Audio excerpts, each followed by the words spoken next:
tight. The screams will follow me. Cries of my ancestors said, go away. My operate, fasting in grain, shape-shifting.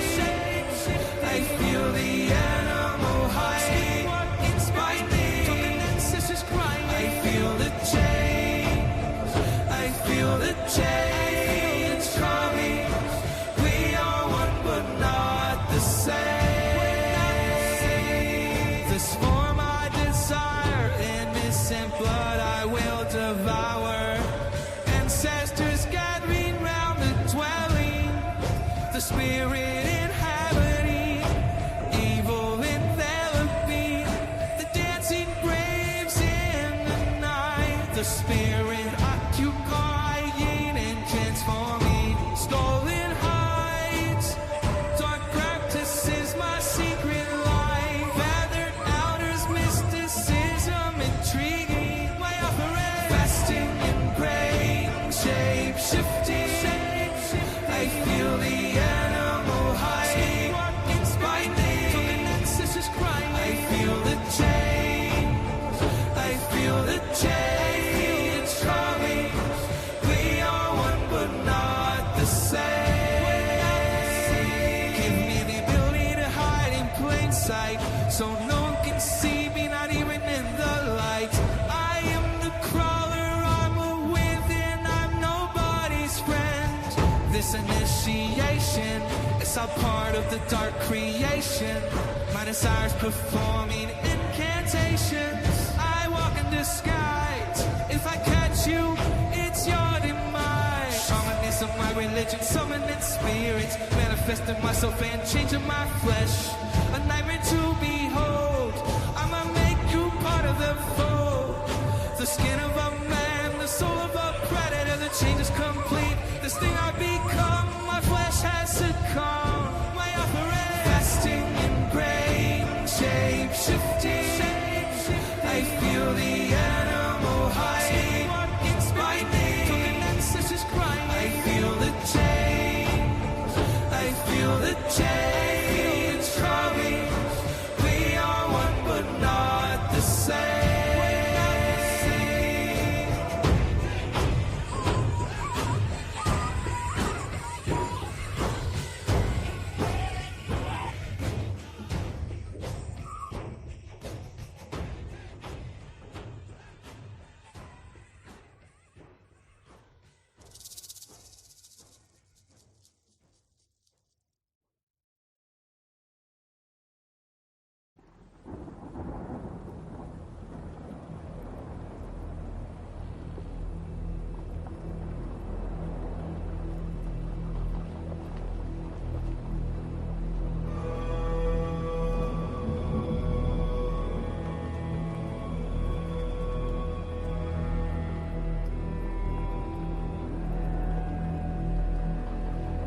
Dreaded flag, a vengeful sea. Be careful what you say. There's always someone listening. The Dutchman tossed on the sea. I swore and the devil heard me. Now we're doomed to sail the 7 seas for eternity. So yo-ho, let the ocean winds blow. The line forever we must hold. We sail through them, cursed and condemned. Yo-ho, let the ocean winds blow. A sinister grin across his face said, you'll be doomed to this place. The devil heard my oath, shame of my boast. Oh, a ghostly ship from the depths, freedom from fear is the only gift of death. Yo-ho, let the ocean winds blow. The line forever we must hold. We sail through them, cursed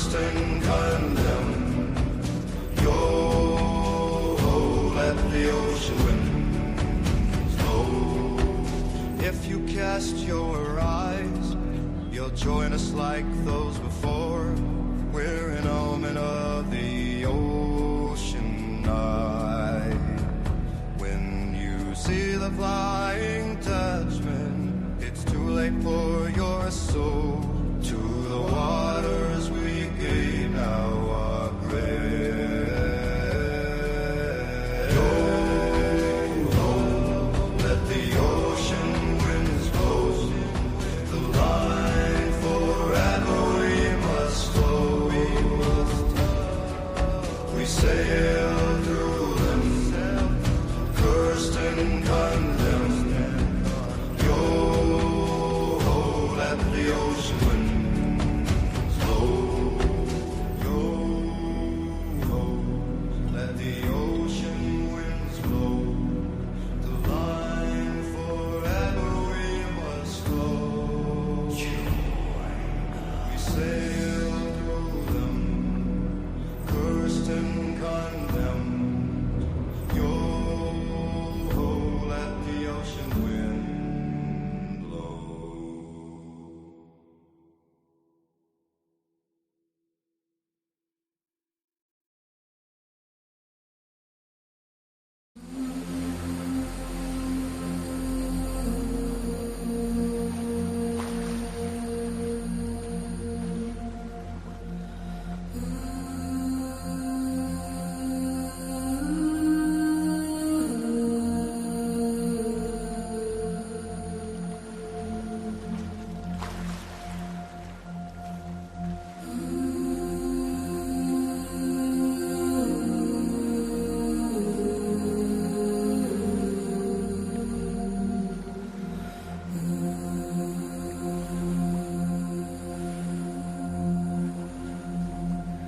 Sirens of the Caspian Sea, the depths of the ocean we gather in splendor, sunken ships and treasure, luring sailors with our songs, hypnotic hymns, promises of bliss, whirling and twirling. The warmth of the ocean, spinning with souls in motion. Take caution, my friend, this could be the end. A mermaid's tale, your mortal so frail. Following ships in the night, catching glimpses, but can you trust your sight? In the water your blood will spill, hypnotized by your song of life. Swirling and twirling, the warmth of the ocean, spinning with souls in motion. Take caution, my friend, this could be the end.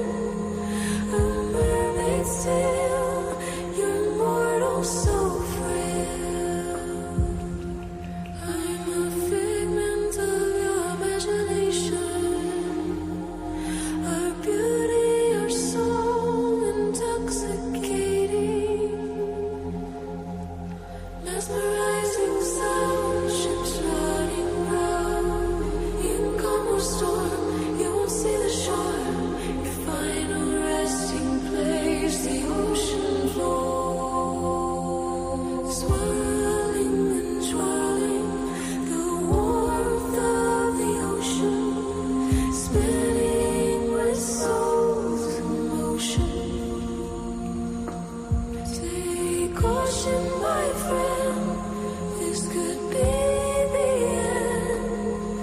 A mermaid's tale, your mortal so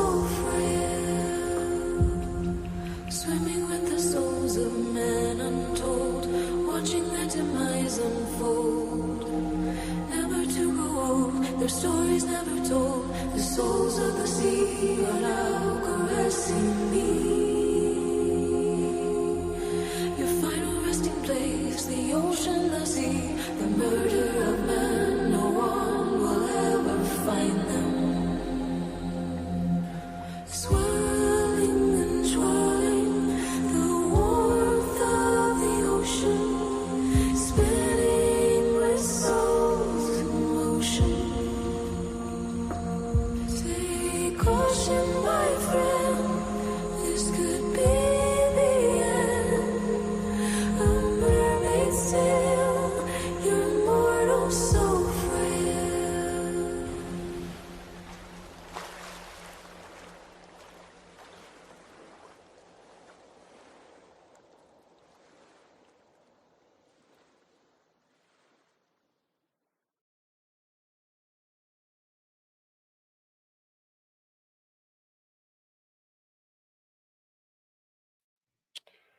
All right, folks. Welcome to Paranormal Roundtable.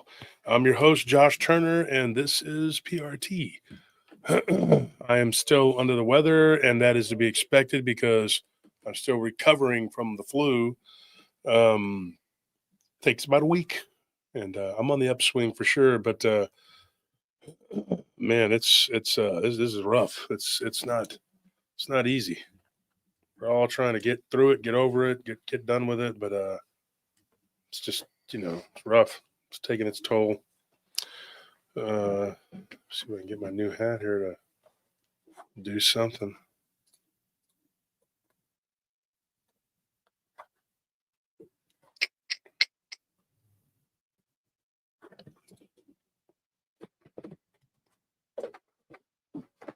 So I had a couple things I was going to talk about real quick.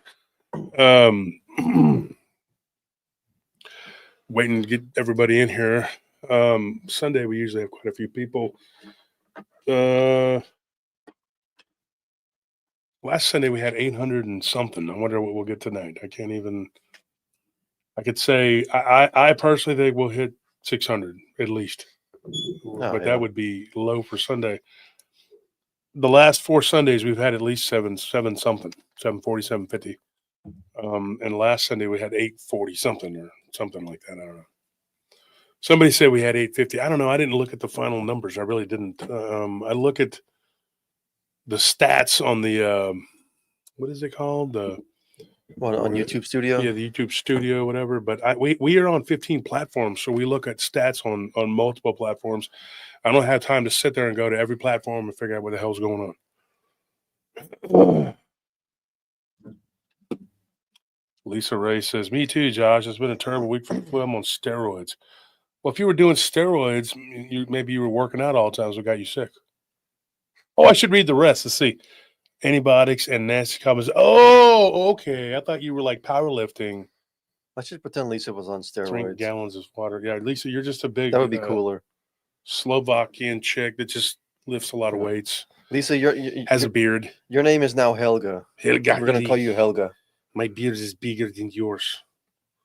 Eat your sauerkraut. Along with my testes. My testy breasties. So somebody asked about the shirt last week, messaged me, and I don't know. People know what these are. So I'm going to wait another week before I tell anybody what this is. Take a look. It's Paladin, Wisdom, Charisma. It's, I don't know if you know what that is. Don't say anything. No, I'm not. But you're about to. No. Okay. So as you can see, me and Anthony have become. I mean, I can say wrong answers.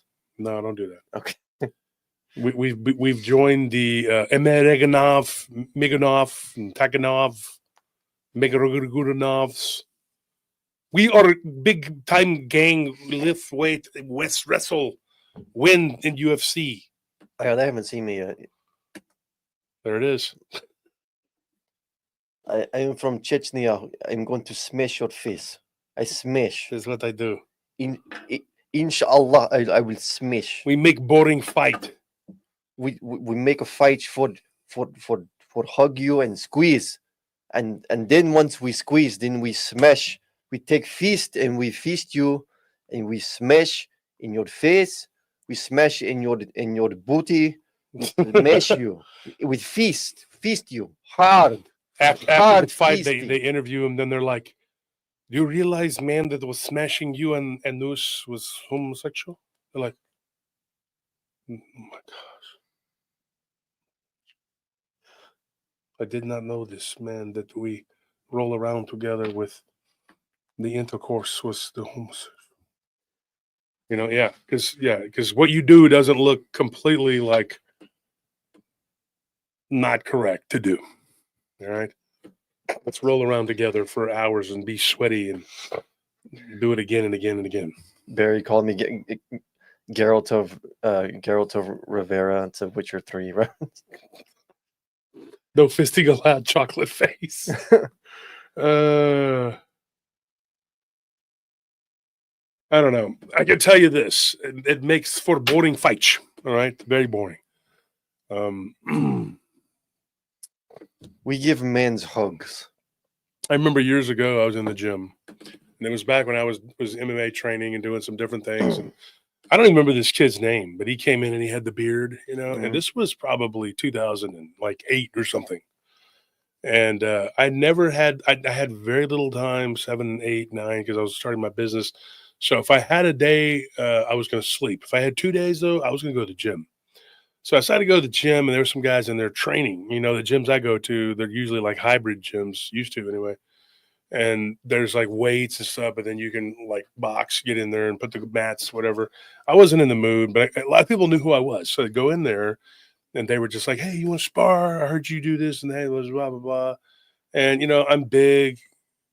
At that point, I was kind of out of shape, but I had the reputation. So they wanted to be able to say that they, you know, smoked me in a little match or something, you know. Mm-hmm.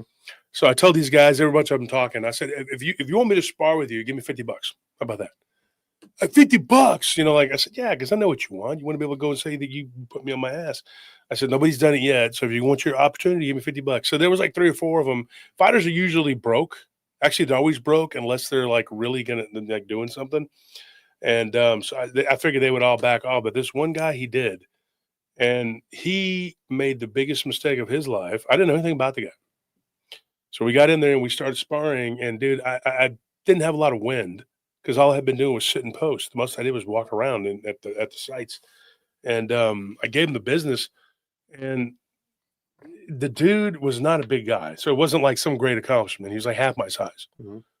And so nature took its course and I got him in the corner and I just kept leaning on him and resting on him. And I'm, you know, he's probably 185 pounds. At that time, I'm 335. Mm-hmm. And so I'm just leaning my fat ass on him. He couldn't do it. He was so tired from trying to push me off. And he had no, like, he didn't have the power he could have hit me 100 times. It's not going to do anything. And so and I've never been knocked out in a fight ever. So this dude just kept hitting me and I just was like, just taking it. And he's like, okay, no more. And I fight. He had an accent. I said, where are you from? And he must have been one of the first Dagestanis here. Mm-hmm. And so we started talking and he's like, yeah, I'm coming from, you know, Russia. I'm trying to make this open for more fighters to come. Nice guy. Tamiev was his name. He was a really, really cool dude. I don't know whatever happened to the guy. But I was watching one day UFC and I saw this dude that looked just like him in the corner with that dude what's his name that was popular who beat McGregor and then Khabib. Jumped around trying to jump on people in the stands and acted like an animal. Yeah, it was Khabib. Yeah, the Khabib or kebab, whatever. Nice snack. I like kebabs. But anyway, he told me that he was, you know, he started giving me the whole story, whatever, and I was just there to work out, dude. I'm like, dude, I work 360 days a year. I don't really care about your deal. And at that time, I was just a different person. I didn't give a shit. I said, yeah, well, you're not good at stand-up. He's like, well, we train for the ground. We wrestle, samba, blah, blah, blah. We're going to train more with jiu-jitsu. I'm going to teach people. I said, good, teach people, whatever. And then we ended up getting into other subjects. He started talking about the Quran and stuff. And I'm like, dude, don't. If you're going to proselytize, you're wasting your breath. I mean, you really are with me. I said, I don't care. I know all about the Quran. I've read it, you know, upside down, sideways. I said I have no interest in learning about the Quran. So he left me alone. But after that, I saw him one other time. Maybe it was Lord's. I don't know if it was Lord's or Venture. I was in there. So at one of the gyms back in the day that I used to frequent when I had the chance. Those are boxing gyms where you can go in and train. They'll leave you alone. Just go do your thing. Don't talk to me. It's kind of how I was. And I'm working out. I don't even like to have that music blaring in my ears. I don't want to hear any sound. So I started wearing headphones with no music. Anthony can attest to this. I didn't even listen to the music. I just put them on so people wouldn't mess with me or talk unless I initiated it. But then I got to where I was so big in the gym. I was a really big guy. I'm strong. My shoulders are massive. You wouldn't believe the problem I'm having now. My shirts, I'm like, well, I should go down a shirt size. And I tried and I ripped it. Well, I ripped it like up here. It's my shoulders. My shoulders are massive, dude. I mean, it's my shoulders, my back, and of course I have a spare tire still, but it's nothing like it was. And so I have a hard time. I'm a big guy. I have huge shoulders, and I'm not nearly as heavy fat wise as I used to be. And yeah, so I go to the gym and I would be throwing up this massive amount of weight because I was powerlifting and I didn't need a trainer or a spotter or anything. And I never asked for anything. I never asked for any help. And people would see me doing this really heavy weight and they'd run over there thinking I'm going to not be able to do it. And I tell them, no, that's my workout weight. If I was going to do that, I'm not one of those foolish people. And Anthony can tell you this too. I don't go in there like, watch me do 500 pounds by myself because I'm special. You're going to be special if you try that. Okay. Special surprise waiting for your joints. Yeah, or your throat. You won't ever be telling stories again if you think you're that badass. You're not. And so I don't do straight bench typically because it's so bad for you. But if you're a person who likes to lift, I'm giving you some advice now. Be very careful. You have to be willing to take a spotter and work to failure. Don't be afraid to fail if you're trying to grow. I'm not trying to get bigger. I don't need to get any bigger. I'm pretty strong already. I don't need the help.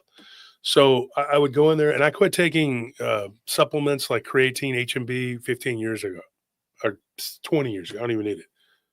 All I take is protein. I don't take anything else other than supplements for my health, like my vitamins and minerals, things like that. And I don't take what's it called? The one that everybody takes, glutamine. I don't take glutamine. Glutamine is tied to cancer, guys. Your body needs it too, but copious amounts of it, if you have any kind of cancer, it's going to help it grow. I don't know if you knew that. A lot of people don't know that. So then you're lifting and people run over there thinking you're going to need a spot. And I do 2 reps, 3 reps, 4 reps. And they're like, oh, this, whatever. And so now they have these machines, not all the machines, but they have machines that can help you. It's crazy. Like they have these machines that do basically where you don't have to take these giant dumbbells and lift them up dangerously on your head. They have machines that'll do that you can put the free weight on there and it'll do it for you. D-Truth, what was my best bench? Anthony, you know what my best bench was? 680 for 2 reps. 660, and it wasn't 2 reps. You did 660 once? Yeah, well, I don't count it because I on the second rep, I had help getting it up. Okay, so that's 1 rep. But I never got in there. Now, in my belief, and people can say, they can argue with me all day long, I think my best bench would have been 700 because when I did the 660, both times I did 660, and I have a video of one of them. When I did the 660, I had somebody run over and help me on the second one, and I needed it. And I'll tell you why I needed it. Because I had already done like 3 upper body exercises. Now, when you say, oh, he did 3 upper body exercises, do you know how many reps I do? I'll take 225 and I'll do three sets of 20. Mm-hmm. Think about that. You probably don't know what that is. You take 135 and do like 3 sets of like what, 30? Yeah, I don't even know. I take 135. I'll do 60. And I've videoed that too. They were talking crap, saying, he can't do what he says he can do. That's like me lifting the bar, dude. Like the way you lift 135, just like I can do the bar like that, and, Yeah. and it looks like you, or that's what you make it look like. Well, and then that new machine we got at our gym now, that leg press, we were going like, why is this so hard? And then we realized that it was like what 105 pounds, just the Yeah. that's crazy. That's a good machine though. That's a good one. And that's the kind you really need in a powerlifting gym because it's got that heaviness to it. It's a hack squat. And so once I got used to it, I was like, I went in, I did 100 reps, 2 plates on, and then I was like, this is heavy as hell. So I can only do 100 reps. And I'm like, what in the hell's going on? Then Anthony looked it up and it turned out it was 105 pounds. Well, hell yeah, you're only going to do 100 reps. So, but the last time we went, right before I got sick with the flu, which was, probably 4 or 5 days, whatever, I did 200 reps on that thing. And then I got on the leg press and did I think it was 380 or something, like that, whatever that would be, 4 plates. It's quite a bit, but I did it with ease and I did 200 reps on that and I was fine. Yeah. And then I do 200, my calves. If you look at my calves, my lower legs, they're humongous. I have huge calves. But I have a gut too, I'm not as heavy as these idiots try to make it out to be. And what's funny is they're all fat and look like they're out of shape. They have like Bobby Hill arms and they have these humongous Dunlop bellies. And then they talk shit about other people. Who's flat? I'm going to eat 6 patties on a burger. And you're like, dude, who is the one that's out of shape? And they make up stories. He needs oxygen to walk around. What they got that was I have an oxygen can that I use because when I was up in the mountains walking around, I was like, I'm going to die, So they had these oxygen bars up there where you go and sit down. So I was like, I had the idea. I was like, I don't see anybody using these in the gym. So if you use these, pro athletes use them. So why shouldn't we be using them? You see a football player, a baseball player, they'll go to the sidelines after a heated play and they're hitting that oxygen. And I saw, some of these basketball players using it, and I went to a Spurs game. Remember the Spurs game we went to with your brother or for your birthday that one year? And I looked down there and I saw a couple of the Spurs using them. And I'm like, that's, I know quite a few pro athletes. And so I asked a few of my friends that are in, sports. And I said, hey, do you use these? And a couple of my friends were like, no, not really. But they knew a lot of people who did and swore by it. And I said, well, you know what? I'm going to check it out. And so I started using it and it really improved my workouts. It greatly improved my stamina. And it did a lot for me. But my wife pretty much, she sold on the idea that I don't need to lift heavy. She's like, you don't need to be doing that. So last winter, I took a bunch of videos of me doing 60 reps with 225, doing it with the incline close grip. I did 405 like 4 times or 3 times or something. That is incredible weight. Don't try unless you're really, you have to be really good at what you're doing.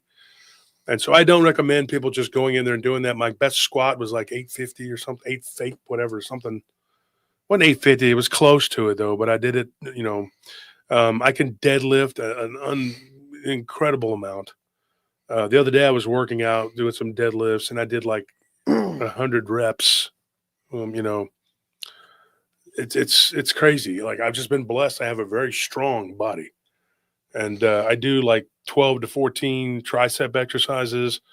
I'll use like 95s, to do the tricep presses.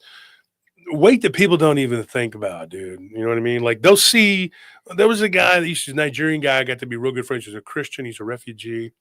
He used to work out with me a little bit on triceps. He's got these incredible tricep arms and he's always doing that. He focuses on certain things and kind of just goes over other things, but his arms are incredible. And I asked him why he was always doing his arms. He says, my wife likes it. I said, great. So I'm in there lifting with the guy and we're talking, And he asked me, so he said, he goes, how much do you do on the triceps? And he's like, when I saw you put the weight on there, I thought, oh, he's going to do like a set of 10. He said, I saw you do 30. He's like, and then you did another 30. And then he goes, and then you waited a little bit. You went and did some back. He goes, you came back. Yeah, I did back and tried the same day. And he goes, you came back and then you did a whole 60 on the pull down rope. I couldn't believe it. And I told him, I said, yep, I do that all the time. Yeah, Shade, he says, yeah, be careful, Wolf, because you don't want a muscle tear.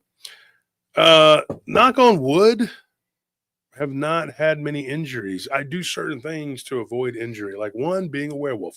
That absolutely helps. Always helps, yeah. With that. That helps with injury constantly. So, yeah, I'm being attacked, though, by the Werewolf League now because they're like, why are you trying to expose us? You're one of us. And I said, I didn't know. What do I do? Do I need a card? You forgot to register. I did. I didn't register with selective werewolfism. And so. With the selective service of werewolves. So I told him, I said, look, did y'all bite me and I didn't know about it? So then they said they were going to send some people to my house to have a talk with me about it. I said, hey, if you go flipping out and changing them, all right. Country boy can't survive, right? You know, shoot him with my old 45. Oh, well, first you got to spit some beach nut in that dude's eye. So they come to the house and they're like, hey, and they look like Mormons. They're like, da-da. That's and I'm how like, they get you. I was like, you guys look great. You look like the kids used to ride around the bikes, used to come and say, hey, we'd like to talk to you about the golden tablets of shit. And I'm like, no, I'm good. I'm good. No. You know, Jehovah's Witnesses, whatever. But no, these guys were great. They sat down and they gave me a book and it was like, so this is your guide to the newly bitten. I'm like, I'm not newly bitten. What do I do? And they said, well, it could be that you were born this way. So are your parents werewolves? I said, I don't think so. I said, well, it could skip generation. I said, well, my grandpa's dead, but he was pretty whacked out. They're like, probably him. I was like, I don't think so. He would see these things and then he was attacked. Oh my gosh. My grandfather. I said, so was that my grandfather I saw that night? They were like, was he still alive? I said, yes, but he was in a nursing home. They're like, probably. I said, yeah, but it was like 35 miles away. They go, probably. What was he doing? They go, I don't know, hunting, checking on you, seeing if you were breaking curfew. I don't know. So then I had to rethink everything and I rethought it and I decided, no. I'm just going to kill y'all now. And then bam, bam, bam, silver bullets, the shots rang out and that was it. And so I still changed though. I still turned, but I decided that once I turned, I was just going to use it one time, just like get bigger and stronger than everybody in the gym, get an advantage without steroids. And then that was it. No more. So after that day, I just decided, man, no more. So now they're angry. They're like, so you took out our agents. I was like, that's what they were.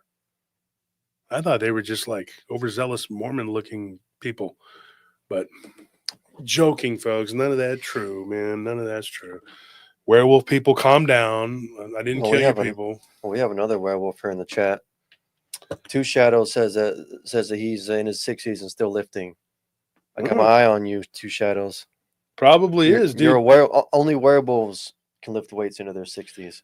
Normal people can't. everybody knows Actually, that. I'm gonna have to step up and stand up on that one on Anthony.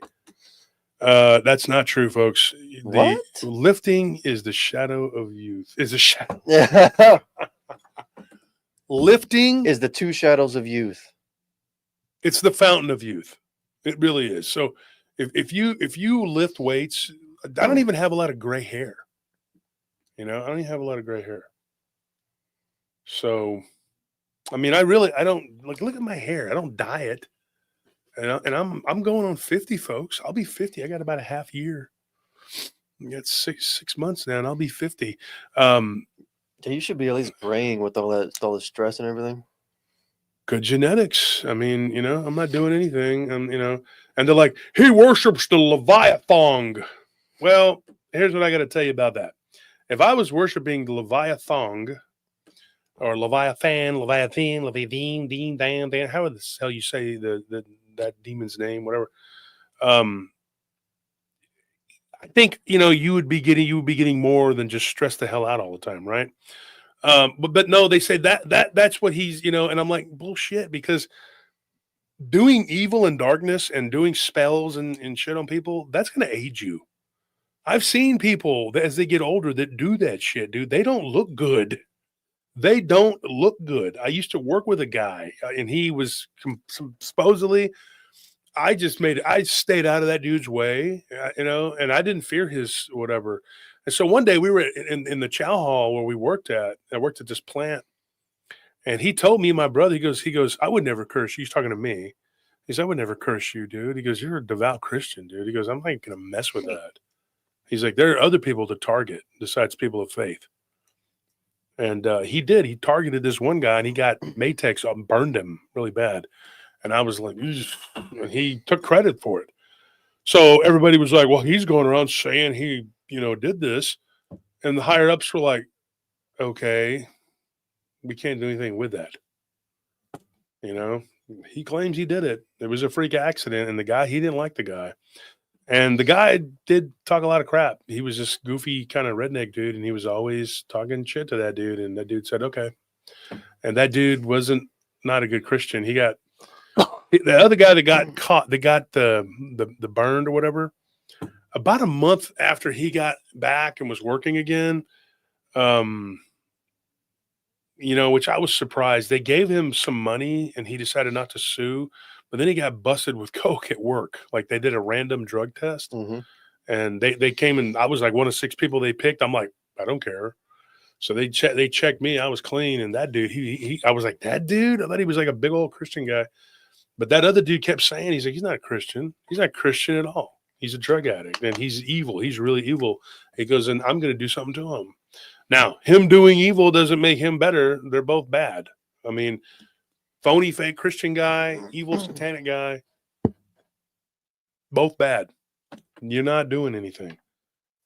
And if you're a good guy, good Christian, whatever, don't make up stories about how you're not supposed to pray for people. God's not going to tell you to not pray for people. Okay, I'm going to tell you that right now. That's ridiculous. Adam, how do you know that the behemoth is a long-necked dinosaur? Don't know that, do you? Because we don't. Yeah, that's what I think too, Evan. It was random, whatever. I think they just chose a few other people that they didn't think were doing anything, because they had never picked me before. And I was like, I just went. I was like, I'll volunteer. I don't give a shit. Because there were 3 of us standing there, and they were just like, they were literally just putting their finger like that. And I said, I'll do it. I don't care. And so they were like, yeah, come on. And then they wrote my name down, and I said, okay. So I went and, did what I did, and they were like, you're clean. And after I left that job, they tried to get me to come back for a while. And I was just like, no, don't want to die of cancer. It's good at my job. And they offered me a lead position, and I'm glad I didn't stay with that company. They eventually went under. They basically cleaned semiconductors with chemicals. And I was just not in, my brother's friend, Danny, who got us a job. He's a good guy. Good guy. He's a real Christian guy. Used to be a DJ, worked downtown, drank all the time. And now he's a born-again Christian. And when I saw him last summer, he was going to do some remodeling work on a house we were looking at. He was telling me how much it was going to be, and and he was giving me a low end. He's a good friend. And he couldn't stop talking about his faith. And I thought that was awesome. So good for him. He's got a remodeling company. It's he's on Facebook as Danny Remodel. And he does a good job. Nice guy. So there's a lot to talk about. Let me drink some water.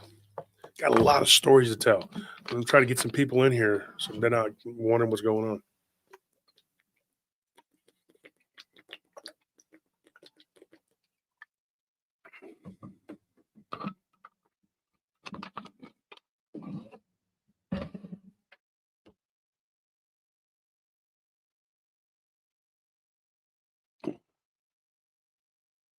Paranormal Paul. Did you have a show today, Paul? Paranormal Paul? I want to invite you on the show publicly to come on one Friday night and talk with us. Might be later in the month, but I'd like to get you on. I heard my wife. I was like in and out of sleep, man. I was trying to get some rest because I am just down and out in Beverly Hills, and I just heard him talking. We had to get up. We had to go get an appliance for the house. Never-ending quest for stuff. So me and Anthony bought this table. We had no idea how heavy this table was. Yeah. Right. The table was about 200 and something pounds, and then the legs hollow. Crap. The top table, beautiful tabletop, beautiful, very well made. Just set on crappy. So our carpenter was over today doing it, which is my cousin's husband. Yeah, that table skipped leg day. Yeah, it did. And he was over there, the house, and he looked at it and goes, "What the hell? Why would they use?" I said, "I don't know." He goes, "I don't know why they would take this heavy table and put it on those legs." So I don't know. It's I don't know. It's ridiculous. Such a beautiful tabletop. And the chairs were crappy. One of them fell over and just cracked open. And we're like, I mean, we didn't pay much for it. I'm not going to sit up here and go, "Oh, well, we got ripped off." The tabletop itself was worth 3 times as much as we paid for the whole thing. So I'm just going to have it redone and then put in there. We kind of figured out how we want the house now. There's a few things that are aggravating, pissing me off about it. So we had to go to Costco to pick up an appliance. This is a short story, and then we're going to get started. And because here's what's happening, folks. I'm going to be doing this show tonight. It's going to be 3 hours, and then you're going to get me over at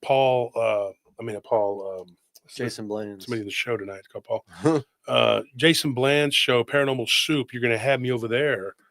So jump on with him, and I'm going to be telling some stuff over there too. So we got a lot to talk about. So you're going to have like probably at least 4 hours worth of me blabbing if I can keep my throat going. My throat is, but yeah, that's the key. That's the deal. Right. So just prepare, because after this, I'm going straight over there to Paranormal Soup. So you'll get me over there at Paranormal Soup doing the show with him. I'm going to post a link to Paranormal Soup so y'all can subscribe. Yeah.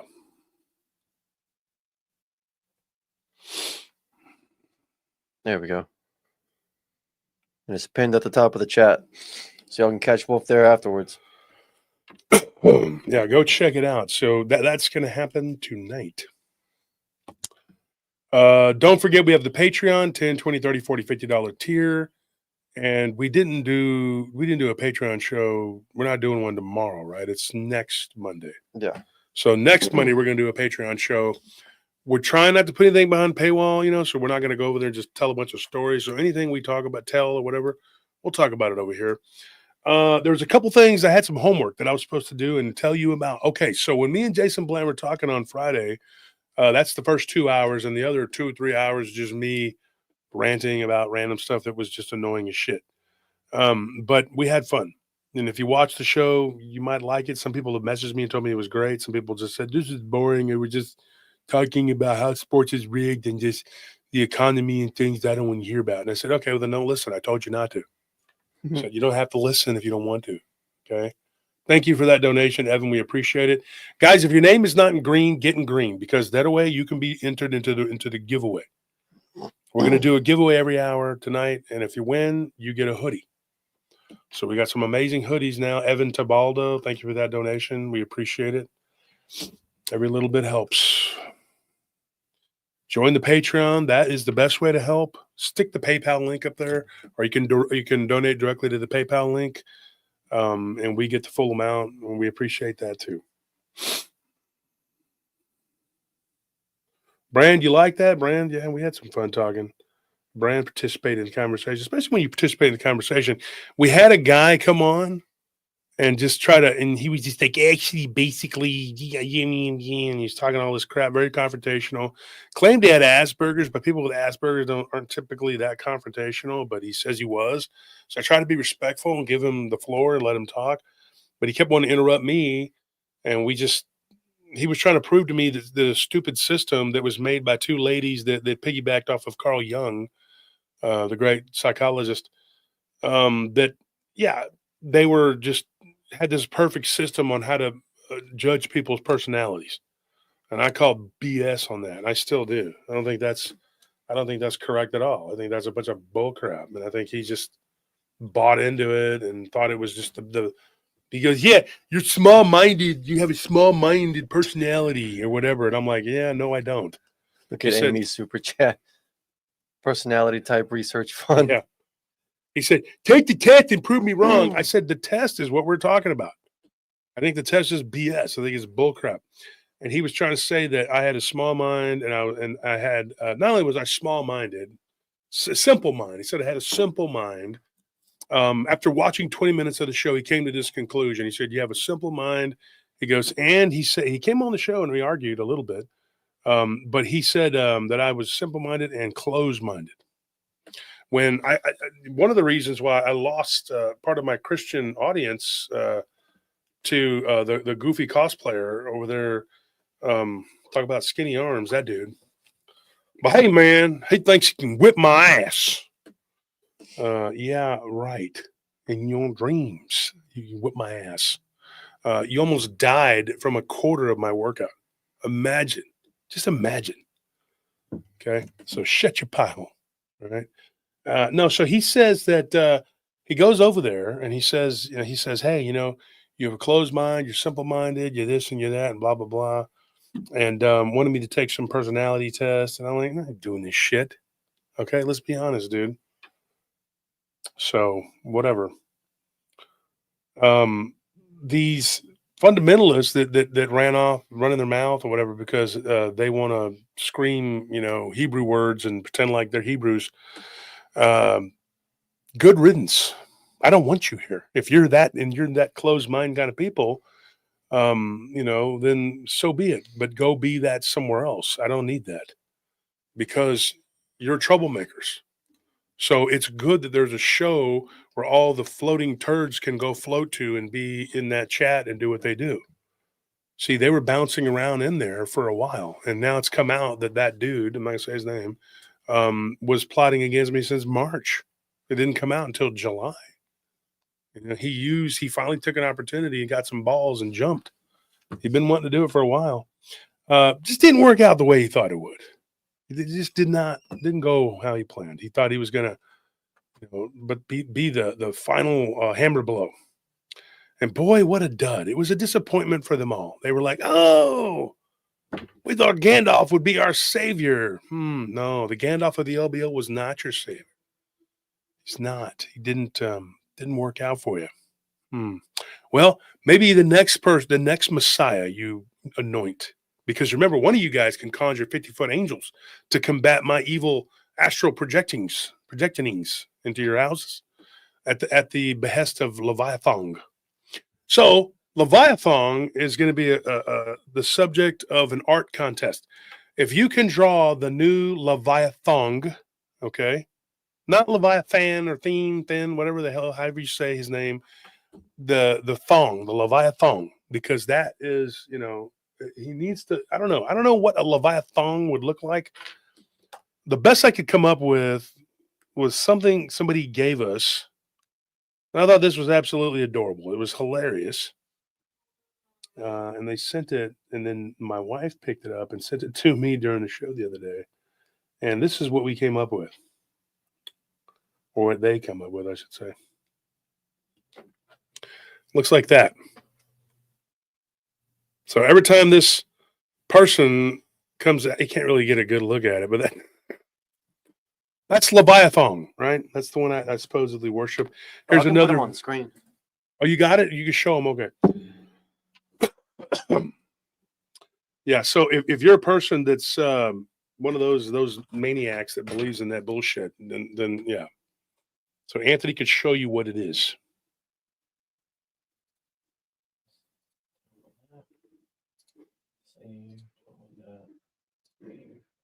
Here.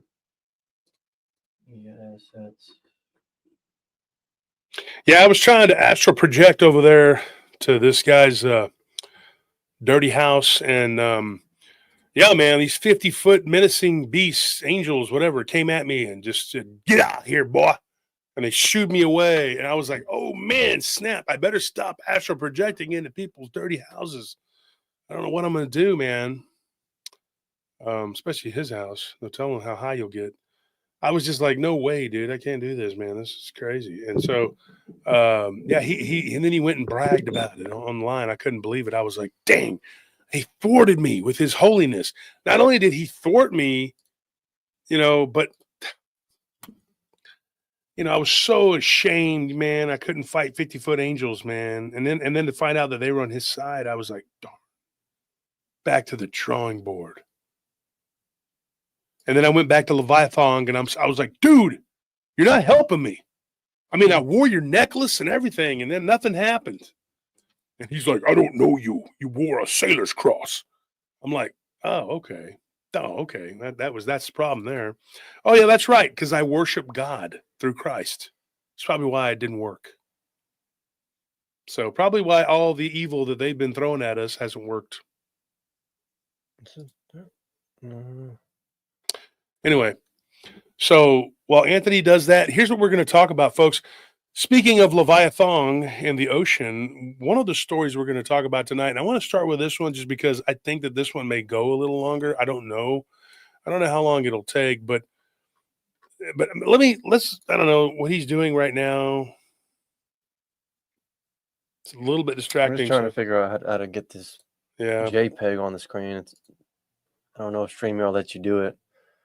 The other software let us do it. Yeah, they don't let you do a whole lot on StreamYard, and then they want to charge you double now. Yeah. So here's the thing, guys. I talked to a guy that I used to work with. He used to work for me years ago at the nightclub, and his name was Paul. And he wanted to be called Paulie or something like that. And I said, well, we already got a Paul. We call him Squid. And he goes, oh, we got nicknames. I said, well, you don't. You're just Paul the kid. You're just a kid. You're like a 19-year-old kid. I said, Paul is a ex-military special forces dude. I said, he's not, we call him Squid. But Squid didn't like that nickname because that's kind of a derogatory term that Marines give the guys on the ship, give the sailors, So he didn't really like being called that. He goes, dude, don't call me that. And I said, well, whip my ass. And that didn't happen. So we didn't stop calling him that. And we just kind of accepted it. Now it's become a badge of honor for him. So he's even on Facebook, as that. So here's the thing. I've known the guy for 20, man. Let's see.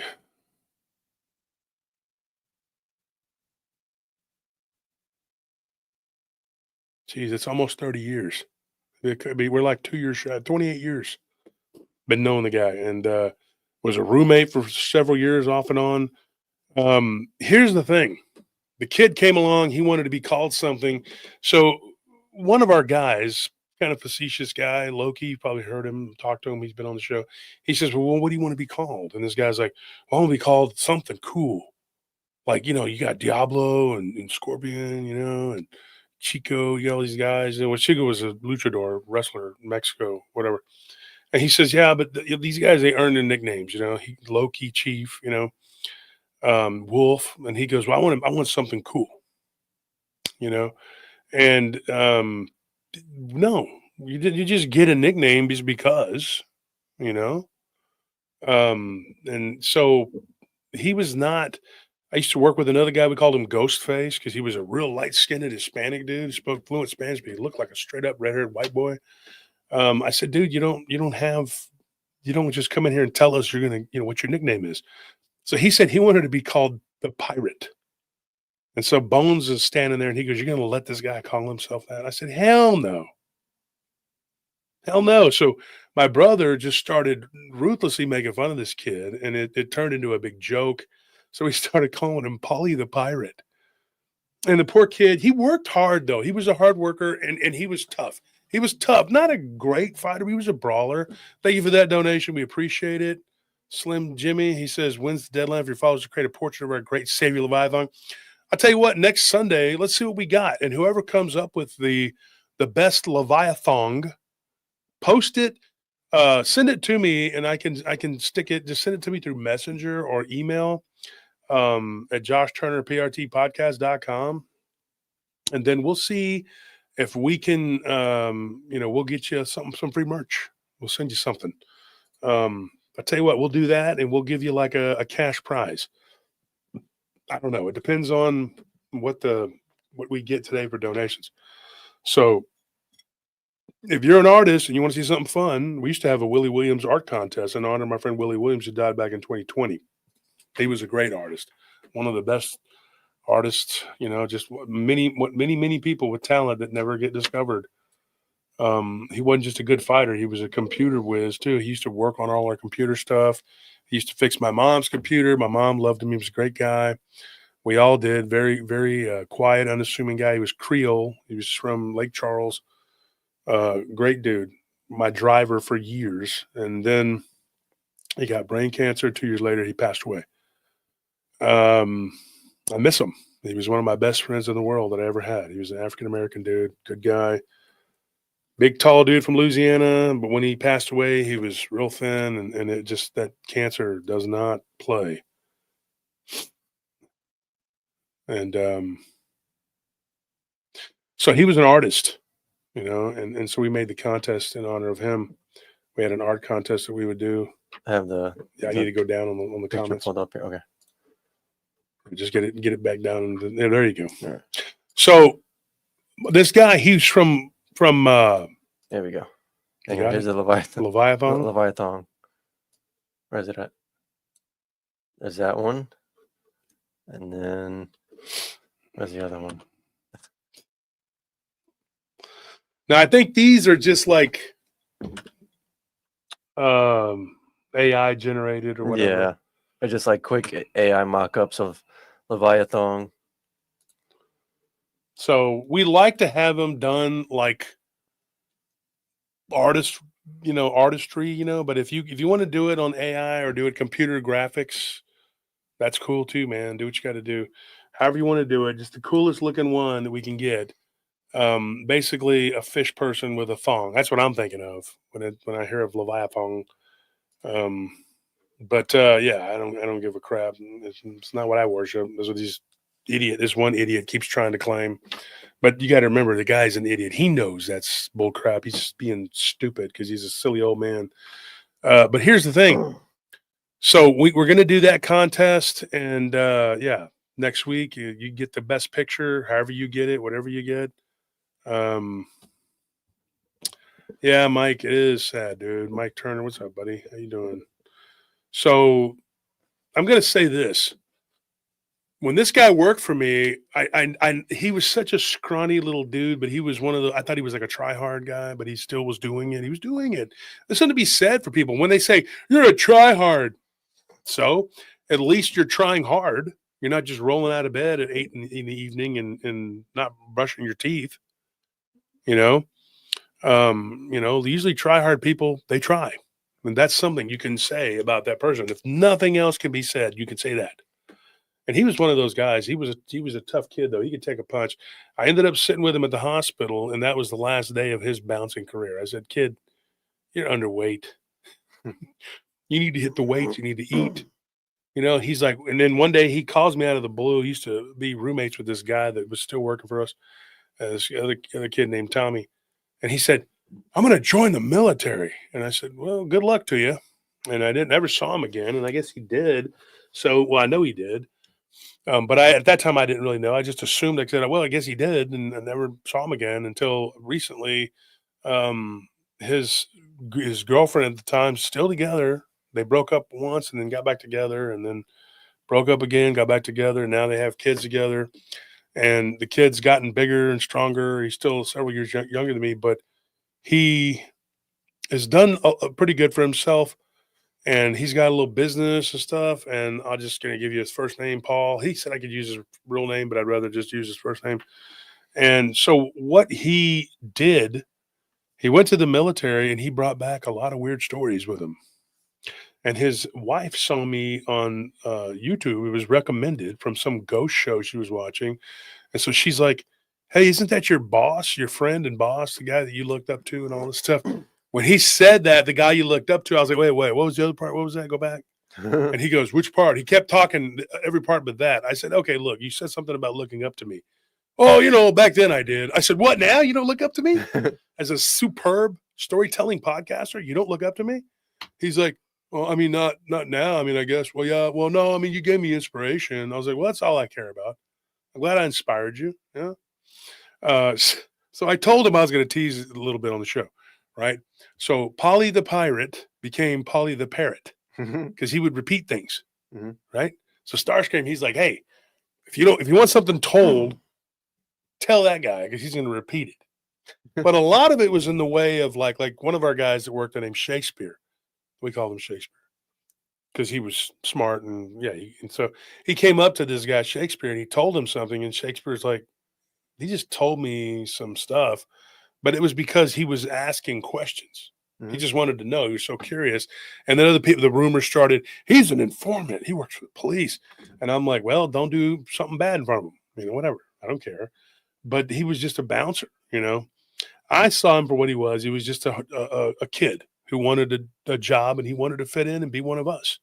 And sadly, he just, I mean, you got to be real tough, And so he didn't make it in the inner circle, but he became everybody's friend. He was kind of almost like a little mascot, He still would come in and hang out and drink, and we'd watch his back. And I'd tell him, hey, go over there in the corner with your friends. We'll keep an eye on you and make sure that the real thugs in here don't mess with you. And one time I was able to keep my word. I was able to knock some teeth across the table he was sitting on. So he told me a crazy story. He said, that night you hit that guy, I'm not going to say what gang he was with because the gang's still around.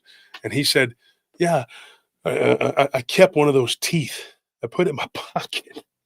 And I said, I didn't know what I was going to do with it, but it was the craziest thing I'd ever seen until I got to Iraq.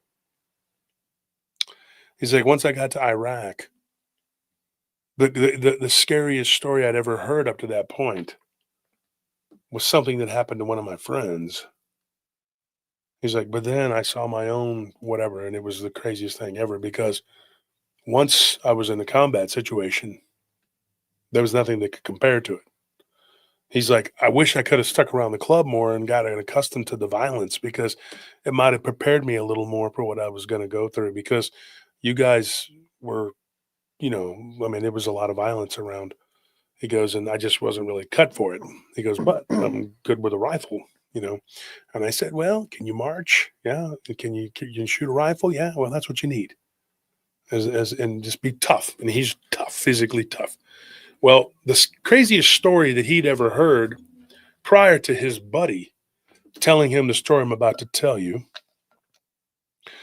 there is a legend about the pirate John Lafitte. And if you don't know who Lafitte is, he's a legend. From Louisiana all the way to Texas, all the way to the Gulf of Mexico. He used to work as a brigadier.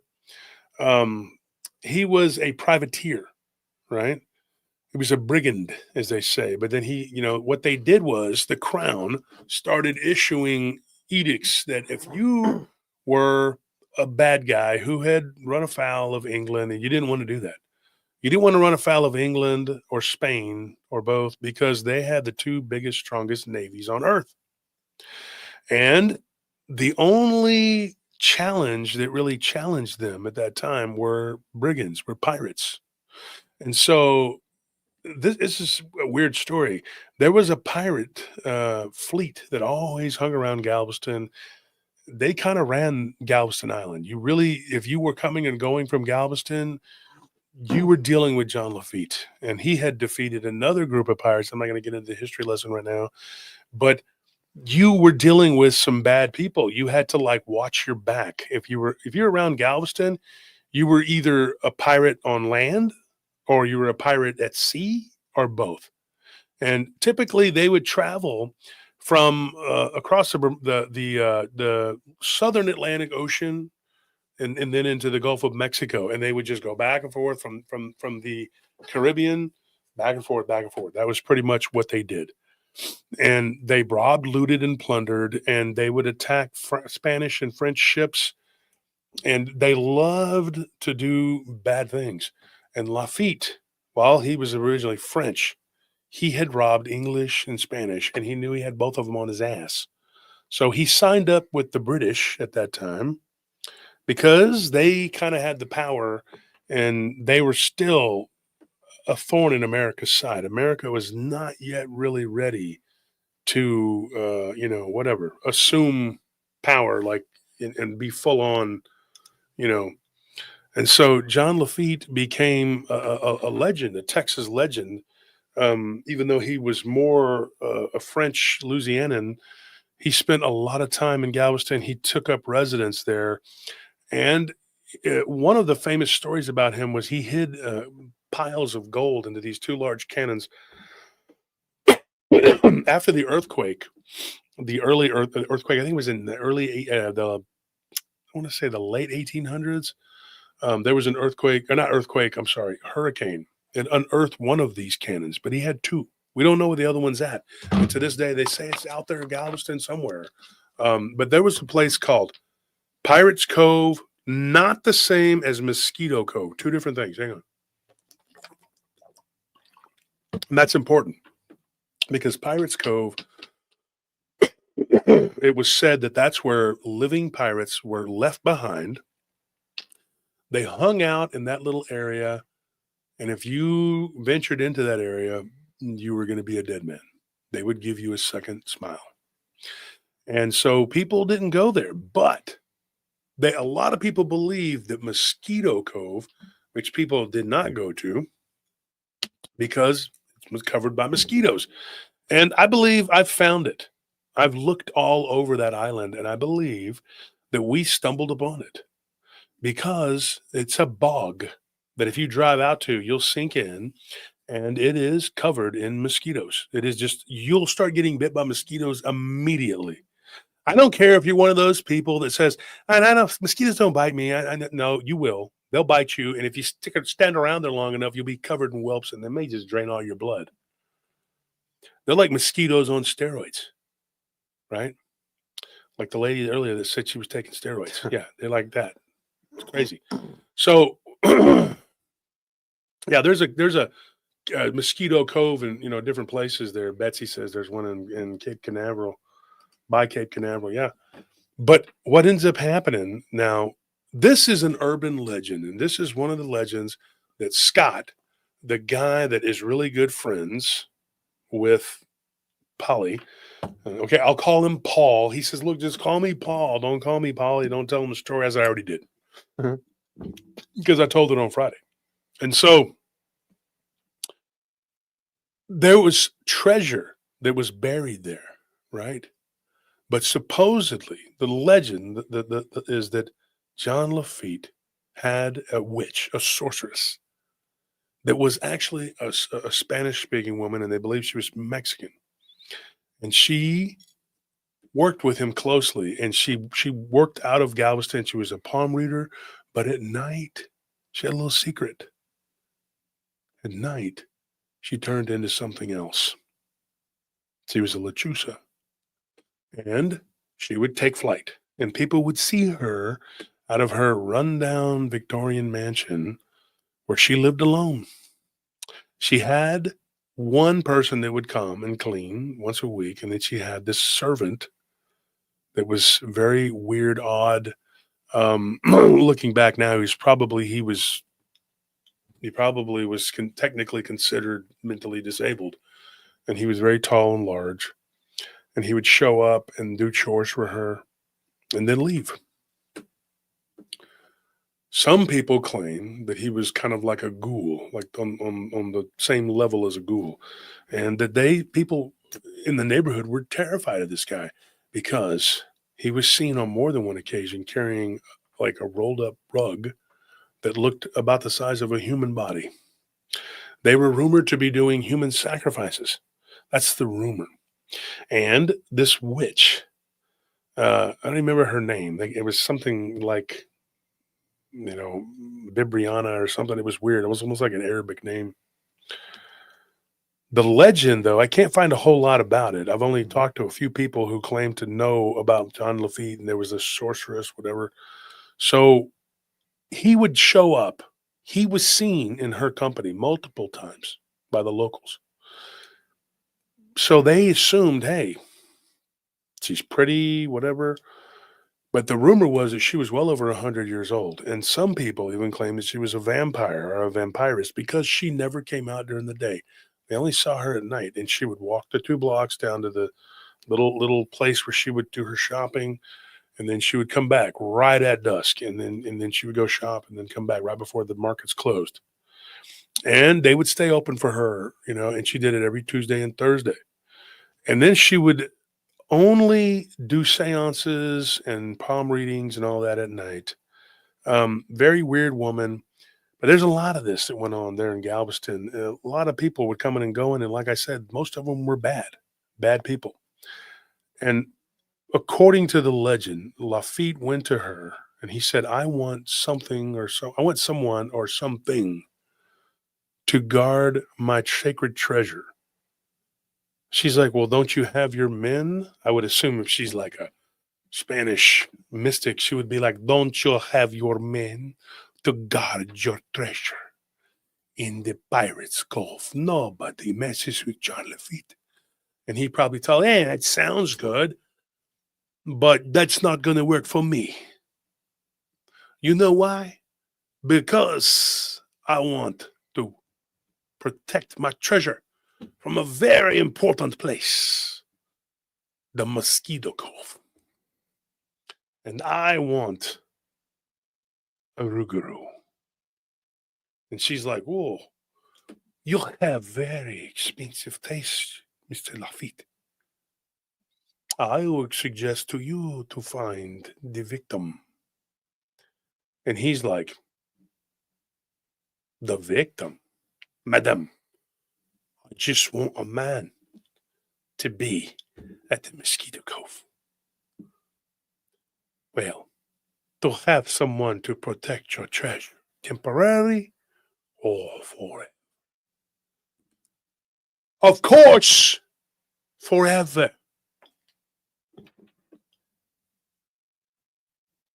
Lafitte.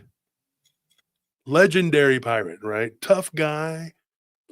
Put an ass whooping on the French, Spanish, and English, and then they were all trying to get his services. He was like the Deion Sanders of the sea, right? And he's like, do you look in my eyes, madam, and see fear or stupidity? No, silly woman. I want someone there to be a werewolf, to protect the cove. And when someone comes, he eats them. How about that? And then his buddies are behind him. I'm imagining this, right? And they're probably like, yeah, that's what we want. Somebody's going to come along and get eaten. That's what so exactly right, boss. He's like, shut up. Shut up your English face. Listen to me. You understand? Huh? Spanish woman? Probably said something even worse, right? Mm-hmm. But, right? Just do this for me. I don't care who you take. Black, white, Asian guy. Make them scary and put them there. Let them die. I don't care. Zombie, real, undead. Whoever comes becomes real dead. How about that? And then she's like, okay, do you have the money? Does this look like money? Throws all this gold on the table. And he walks out with his, what would you say, retinue or whatever? Mm-hmm. They're like, good day, madam. No, they're like, is this okay if I eat this banana bread? You're pretty. You got nice boobs. When we walk out, that's the kind of guys that hang out with this dude. And he's like, come on. He grabs them by their earring and twists the ear. Come on. Right? Because I've been that guy. Get your ass. Let's go. Right? So the rumor is that Lafitte got what he wanted. And the locals believe this. The reason they believe this story. Now, this was years ago. And I know the further away we get from that time, things get different. People forget. People change the story, or who the hell knows. Sounds like Dracula's wife. No, it's a Spanish woman. Don't you know how a Spanish woman speaks? Very seductive and bitchy. So she says, look, right? When I come back to Mosquito Cove, I want to see a hairy beast there guarding my treasure. Scary, big teeth, right? Not a little poodle dog, and not a man eaten by mosquitoes, complaining for more treasure. I want this guy to eat meat from people who stumble on this cove. I want him to fire out in their general direction. He was angry, right? So what ends up happening? Stories began to circulate. You go down to Mosquito Cove, you may not come back because people are seeing this giant black dog that had once been seen in the presence of this ghoul and this woman, Bararita, I don't know what we call him, Burrito. I don't know, we'll call her Burrita. It's a female burrito, I don't know. We'll call her Burrita. So Burrita, she does what he asks. She finds somebody. So when people go into the cove, the ones that are lucky enough to escape, who stumble upon it, they're like, oh my God, I think I saw a werewolf. Years later, after Lafitte had passed away, all the wars had been fought, everything was over, the Texas military, like, United States, but Texas had its own units. They were doing some maneuvers, and they found what looked like a map inside of a bottle. And then they found, which they couldn't read, they didn't have any, and this really happened. And then they found like what looked like a sarcophagus. They opened it up and it had some things in it and a little bit of gold, not much. So they knew that somebody had buried some things there, some artifacts. And some of these artifacts ended up in the different museums. And in fact, I don't know now, but used to, if you went to the Texas State History Museum, you could find some of Lafitte's treasures and some of his things, like part of the thing from his ship was there, a bunch of different stuff, one of his ships. Pretty cool. And so they found some things, right? Well, it didn't prove anything one way or the other than maybe Lafitte had buried some things there.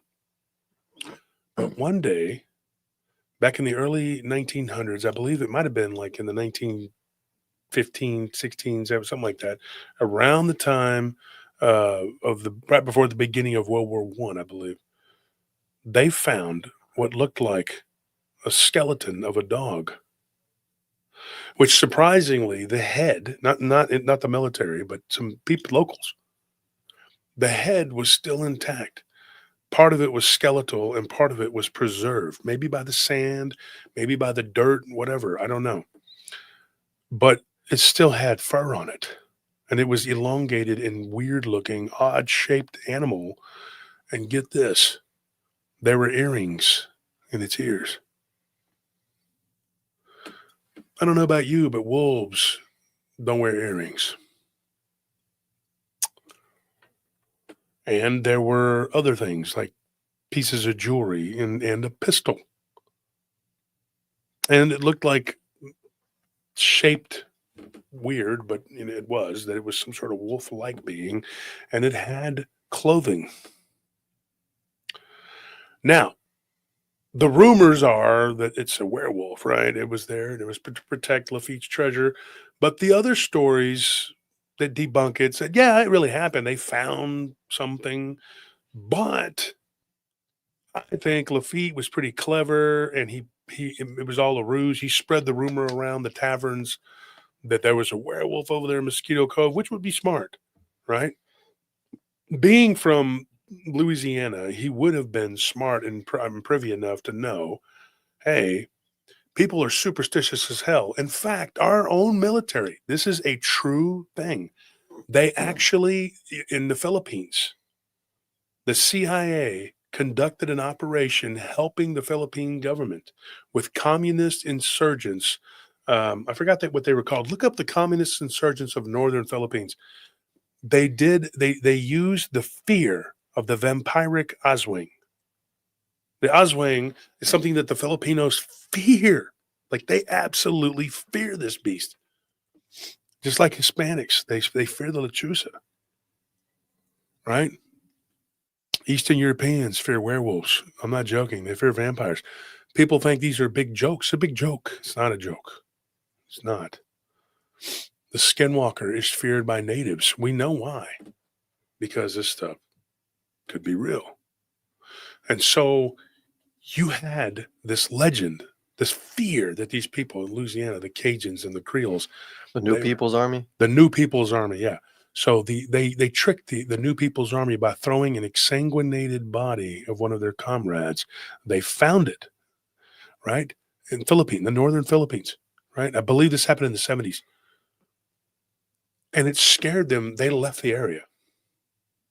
So the Filipinos were able to use that to thwart their efforts because their fear of the Oswing overrode their wanting to be communist or whatever.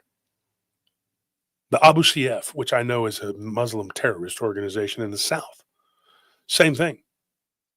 They're terrified of the Oswing. And at certain nights of the moon, it follows the cycle of the moon, kind of like a werewolf, right? They won't go out. And the people that do the patrol, you know, they're called the Rangers, something Rangers. Look up the Rangers of the Philippines. They don't even have to. They do like a skeleton patrol because they don't even have to, because they know that the Abu Sayyaf won't go out because they're scared of that phase of the moon. But by the same token, the Rangers are too. And they even have a story of them being attacked by the Oswing. I've read it. So you think, right? You think that this is a joke. But these people have a real healthy fear of this. My fear is, I fear God. I don't fear all this crap. Scout Rangers. The Scout Rangers of the Philippines, yeah. And they fight the Abu Sayyaf, the New People's Army. Different regions of the country are always in an uproar. And so, hey, Jason, what's going on? I'll see you later tonight. So what ends up happening? They find the bones and part of the flesh, the fur anyway, of a wolf. And they're like, why does it have earrings? Well, maybe Lafitte was really clever and said, hey, I'm gonna spread the rumor. Don't go there. There's a big scary beast. He hangs out there. He'll eat you. Starting with your balls, then your face and your fingers and your nipples. I don't know. He's going to eat you, your tongue, whatever. So everybody's scared of this. So nobody goes there. Decades after he's gone, well, guess what? They find something buried under the sand. Not too deep either. But the stories still come in to this day. Like the modern one I'm going to tell you. So this guy, Scott, like I say his last name, let's say Scott G. He's staying there. His grandmother lives there. He used to live there. Went to school there for a while. He comes across something. Riding a dirt bike near Mosquito Cove. Everybody knew once you get to that, if you're local, turn around because you're going to get tore up by mosquitoes. But there's a couple different places like that. But there's one in particular that's really bad. And I think I found the damn near exact location of where this was supposedly, it happened. And so, been through there many times. We've hung out on the coast. I've been all over the country except for the Northeast for whatever reason. But yeah. What's so weird about it? He says he goes through there. He sees this green, glowing ball of light with two of his best friends one summer. He's like, we're out there on the beach, every day, hitting on the girls, having fun, whatever. God only knows why people would choose that beach over Port Aransas, but hey, some people think cucumbers taste better pickled, whatever. Not my first choice, but they have some cool stuff there. What's that big pyramid? What is that place called? Moody Gardens? Yeah. Moody Gardens. Yeah, nice. that place is fun. Go to Moody Gardens. Nice. So anyways, they ride their bikes down there. He says, we see this green, bobbing, glowing ball of light. He's like, me and my friends, we pull up, we take our helmets off, get a better look. Like, what the hell is that? Then it starts bouncing around, coming towards us. So we turn around, we head out of there. He goes, and then as we look back, he goes, and I got to be honest, I didn't look back. I was in the lead. He goes, and my bike was the fastest, and my friends were going to get eaten by whatever that was. He goes, and I'm going to tell you why. Because we were being chased by a effing werewolf. And I said, but Scott, you never saw it. He goes, no, but I believe my friends. He said, my friend Wayne was behind me on my left. He's like, and my other friend was on the other side. I don't remember his name. He said, but they looked back and they saw this beast running on all fours with this humongous head that looked like something between a primate and a wolf. He's like, and then it would get up on its hind legs and like get like a burst of speed, but it couldn't run like forever on its hind legs. So it would get back down on all fours. He's like, but it seemed like it would get this burst of speed on two legs. Like it was supposed to run that way. He's like, and then it would get back down on all fours, and then it would get up. And he goes, and it was gaining ground on my one friend. He's like, and to the point where my friend Wayne slowed down and kind of got its attention and got it to kind of go towards him. He goes, once we got up off of the beach and got up toward the town, because you know how Galveston's laid out, you know? Yeah. He said they got up on one of the main roads. He goes, this was about midnight. There was still people running around doing it. It was a summertime, you know, in August. And he said eventually this thing, he goes, we look back and we see this thing just kind of fold back up into a green ball and go back toward Mosquito Cove. Yeah. This is a person I spoke to, right? So I called Paul back and I said, Paul, here's the thing. Your friends encountered a werewolf in a place where supposedly Lafitte's did these things, right? But only the locals talk about it. I couldn't find a whole lot about it other than some of the locals that claim this. The first time I ever heard this story was in a bar down there when they talked about it. It was a guy, it was kind of campy. He was wearing like a bandana, and he had a bird on his shoulder. And he's like, yeah, right there. That's where John Lafitte's at. And I'm going like, really? So I go over there. I don't see shit. I just get bit by mosquitoes until one lands in my eye, and I'm like, that was it. They're in my mouth. I'm gonna get some kind of bloodborne disease. In the eye. So we're out of here, So we take off, and my wife's like, I'm dying through my ears. Oh, but yeah, she was like, I'm out of here. We got to get out of here. So I told Nellie, I said, look, stay here for a couple of hours wearing those pork chops. If the dog man comes and you're gone, then I'll know that it exists. If you're still here and the pork chops around your neck, obviously it may exist still. We don't know. So she wouldn't do it. So I forced Scorpion. There he is. I forced him to do it. Scorpion's like, nah, I don't want to do this, dude. I was like, really? Really? Because yes, you are. And I took one of those old-timey flint pistols, and I said, don't make me shoot you, man.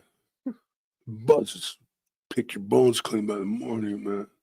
And he's all like, why are you talking like that? I'm like, being Benicio del Toro and Pretty Loathing. Also, I took some crazy acid. Just want to carve a little Z in your forehead. He's like, yeah, we did that like 10 minutes ago. It hasn't hit yet. Well, it's pretty strong stuff. Never happened. But anyway. It took too much. So anyway, whether or not the stories are real, whether or not it's to be believed, whether or not it's a fun story. And like I said, it's really just an urban legend. Mm-hmm. But I talked to somebody who did have an encounter with something. Now I asked Scott, I said, have you anybody who's ever seen this thing ever other than your friends? He said, the green ball of light. Yes. He goes, a wolf-like thing like we saw? No. He's like, but my ex-girlfriend's dad, when he was young, when he was a kid back in the 60s, he encountered a black dog, a wolf-like dog, not like what we saw. He goes, we saw this grayish wolf thing standing up on his hind legs, like running. But what him and his friends saw was a black dog that came running out at their truck and bounced into it. And he said that it looked like, and this is secondhand. So take it for what it is. He said that his ex-girlfriend's dad, who I didn't get to speak to, so I cannot verify this story one way or the other. And don't tell me, oh, it's not real, because it probably is not. I don't know. I don't know this guy. He could be a raging alcoholic, and he could have been out there doing who knows what. I don't know. But this is a story that was told to him, right, by a girl he used to date. She's like, my dad saw something there one time. So he didn't go out there looking for this. They just drove up to that spot and they just turned around. It was kind of like, doing the loop, whatever. He said, no, he went out there in a truck. And if you go out into the little bog area, you'll get stuck. People get stuck out there all the time. They get pulled out. They don't get eaten, But every now and then, supposedly, people will just, stuff will happen. And so he said, dude, they see this, they didn't see a ball of light. They see this thing coming up out of the mud. That just kind of, it was a freaky story. So I thought I'd tell you. Like I said, I can't verify the veracity of the story, but this thing starts to kind of put itself together, this mishmash pieces of whatever, and it just starts to grow out of the mud. And then it kind of and they're trying to get out and they're spinning their wheels in this old Ford pickup. And they're like, dude, get out and push. Well, they get out and push. They start sinking in because it is kind of like a mild quicksand. I know, I've been out there. And so they're trying to push, and this thing is like putting itself together and starting to become like a wolf-like shape, kind of like a shaggy black dog. And luckily it took a little bit. And once it was able to get itself, it kind of started shaking the mud off. They were like, that's a black hellhound looking creature. And they were able to get it up out of the whatever, because there's pieces of wood and stuff around there, and people claim that it's part of an ancient boat or something. I don't know. I've heard all kinds of stories. But then they go to push, and then this thing they get it out, the truck out, and it doesn't stop the electrical part of it or nothing like that. But those old trucks back then in the 60s, they didn't run on all electricity. So I didn't ask, and he didn't ask to see if it was, or he didn't ask. I asked him if the electrical whatever went out, or maybe the battery was shorting out. Nothing like that. Apparently, they got out of there, and the black dog ran up and hit the side of their truck. Now, these were steel-bodied frame vehicles back then. Yeah, and it put a huge dent in the side of his truck that he had for years.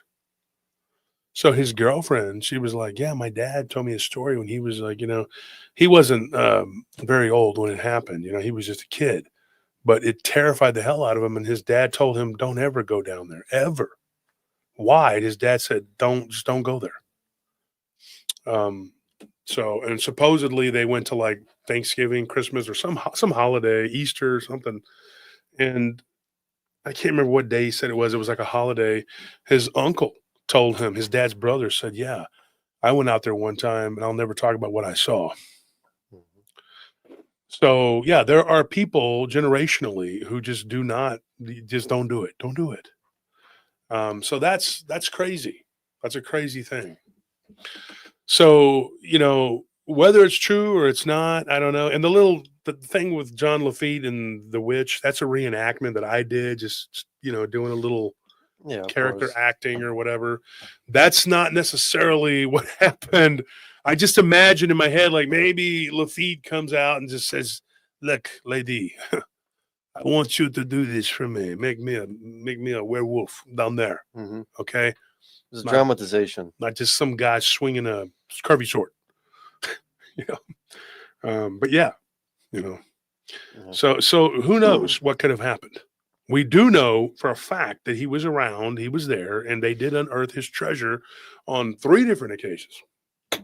Most recently, just a couple of years ago, and I don't even know they've released all the information. I know that because one of my friends used to be the manager of one of the places down there. People sleep. So anyway, I still got friends down in Galveston. I got friends everywhere. Like Anthony can attest, every time we go somewhere, somebody knows me. So I spent so much time all over Texas. Yeah. My brother, I went there years ago. There was going to be a fight there because they were able to hold these things right there on the beaches and kind of get away with it. So, but then we went down to the one in Galveston, and the police had all showed up, and they're like, no, you're not going to do it here, blah, blah, blah. So we weren't able to stay, and we were told to leave the beach because you could see the fighters there too showed up. Everybody was showing up, and they were like, nope. They're like, no, we uphold the law. You can do all kinds of bad things except for gambling, smoking the devil's lettuce, or beating each other up. All right? Now go get them guns and blast each other like normal people. I'm joking. I'm kidding, folks. You boys should be alcoholics like good Christian folk. Like decent folk. And I'm not saying that Christians are alcoholics and he's not either. No. We're just saying that those people pretend to be Christians and alcoholics. Yeah. Because there's a lot of them. And believe me, I mean, you know,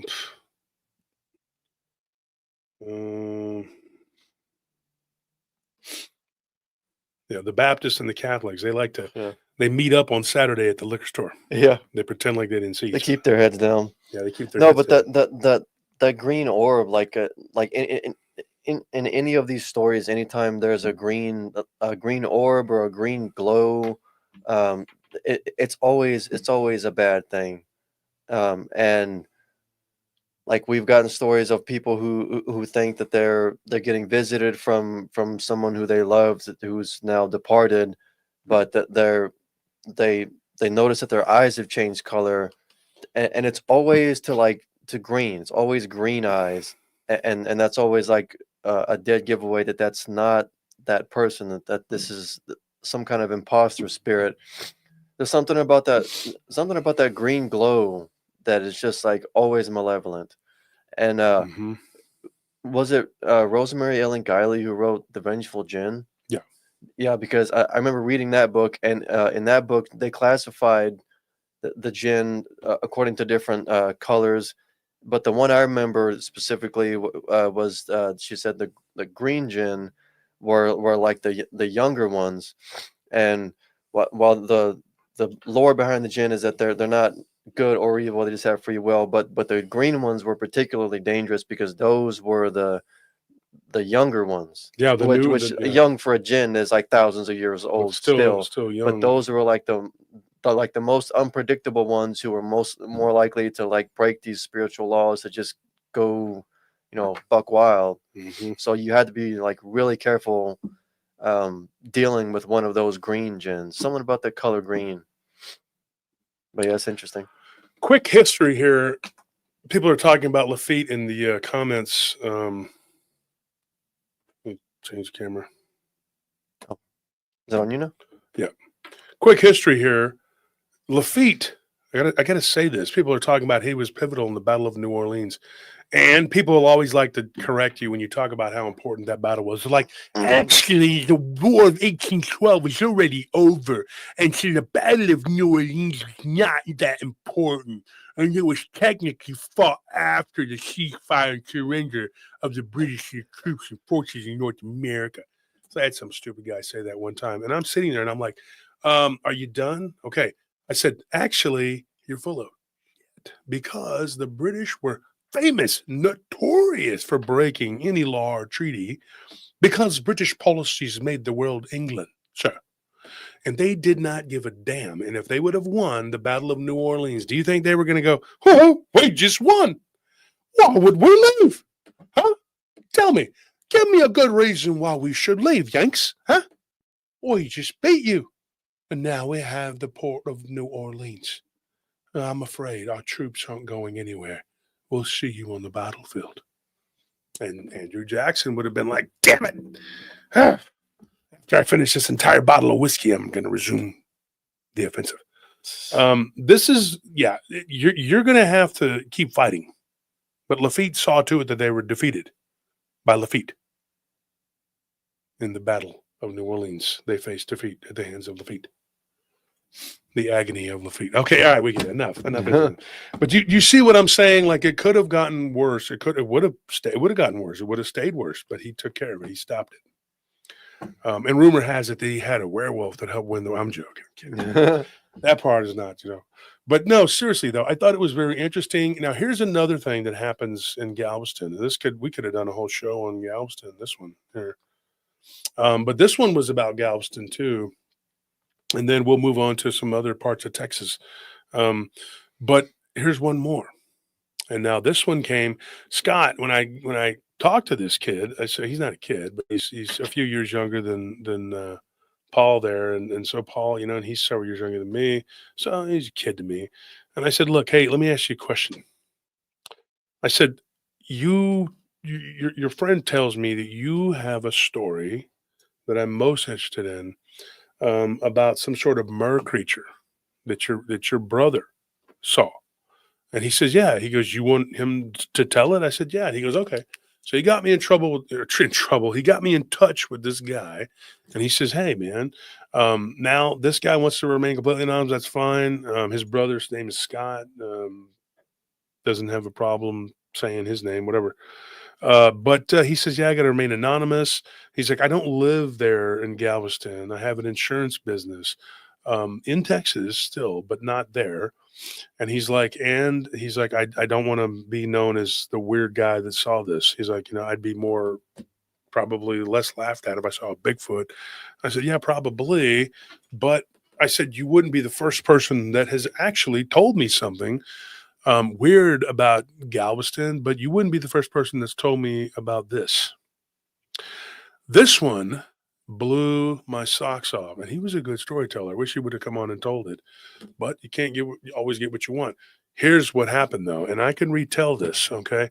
He did a very good job of telling it, and it wasn't one of those where I had to can you repeat that? Okay, let me record that part or anything. I didn't have to use a recorder or anything like that. He wasn't jumping all over the place. He wasn't doing a mishmash version of Tarantino. Let's start at the end, then go back to the beginning, then maybe do the middle, but not really, and then go back to the beginning again, then the middle, then the end. That's kind of what I get sometimes. And I'm not complaining. I'm just laughing but I'm good. I'm good. And I've gotten even better at just putting it together and making it sound like an epic tale. Well, here's what it was. This really was. They had a great grandmother, their grandmother who had passed away. And so their great grandmother, which is something I have in common with me, their great aunt, kind of stepped in and played the surrogate role of grandma. My great aunt did that for me. She was a real sweetheart, and her name, Tia Hova is what I called her, and her name was Hova. And sometimes we called her Jovita, but my other aunt is named Jovita after her. So it's the Jovita meaning, little Hova, So Hova, she pretty much, for all intents and purposes, when my abuelita died, did everything for me that a grandmother would do, because me and my cousins had lost her. So her lineage, I believe, in my opinion, and this is just my opinion, she doted on us a little more, I really feel. Well, I saw it with my own eyes, more than she did my cousins on the other side, from her brother's lineage. And I say this because I remember spending, weeks at her house in the summer and just loving. She went to work every day, and she would leave me there with my great grandmother, who was Comanche and did not speak any English, and even spoke like broken Spanish. It was like she spoke Spanish, but it wasn't. She was a Comanche, right? That was what she was. And I looked this up because everybody was like, yeah, she's native, she's this and that, blah, blah, blah. Well, yeah, she was Comanche. So I feel like she was very,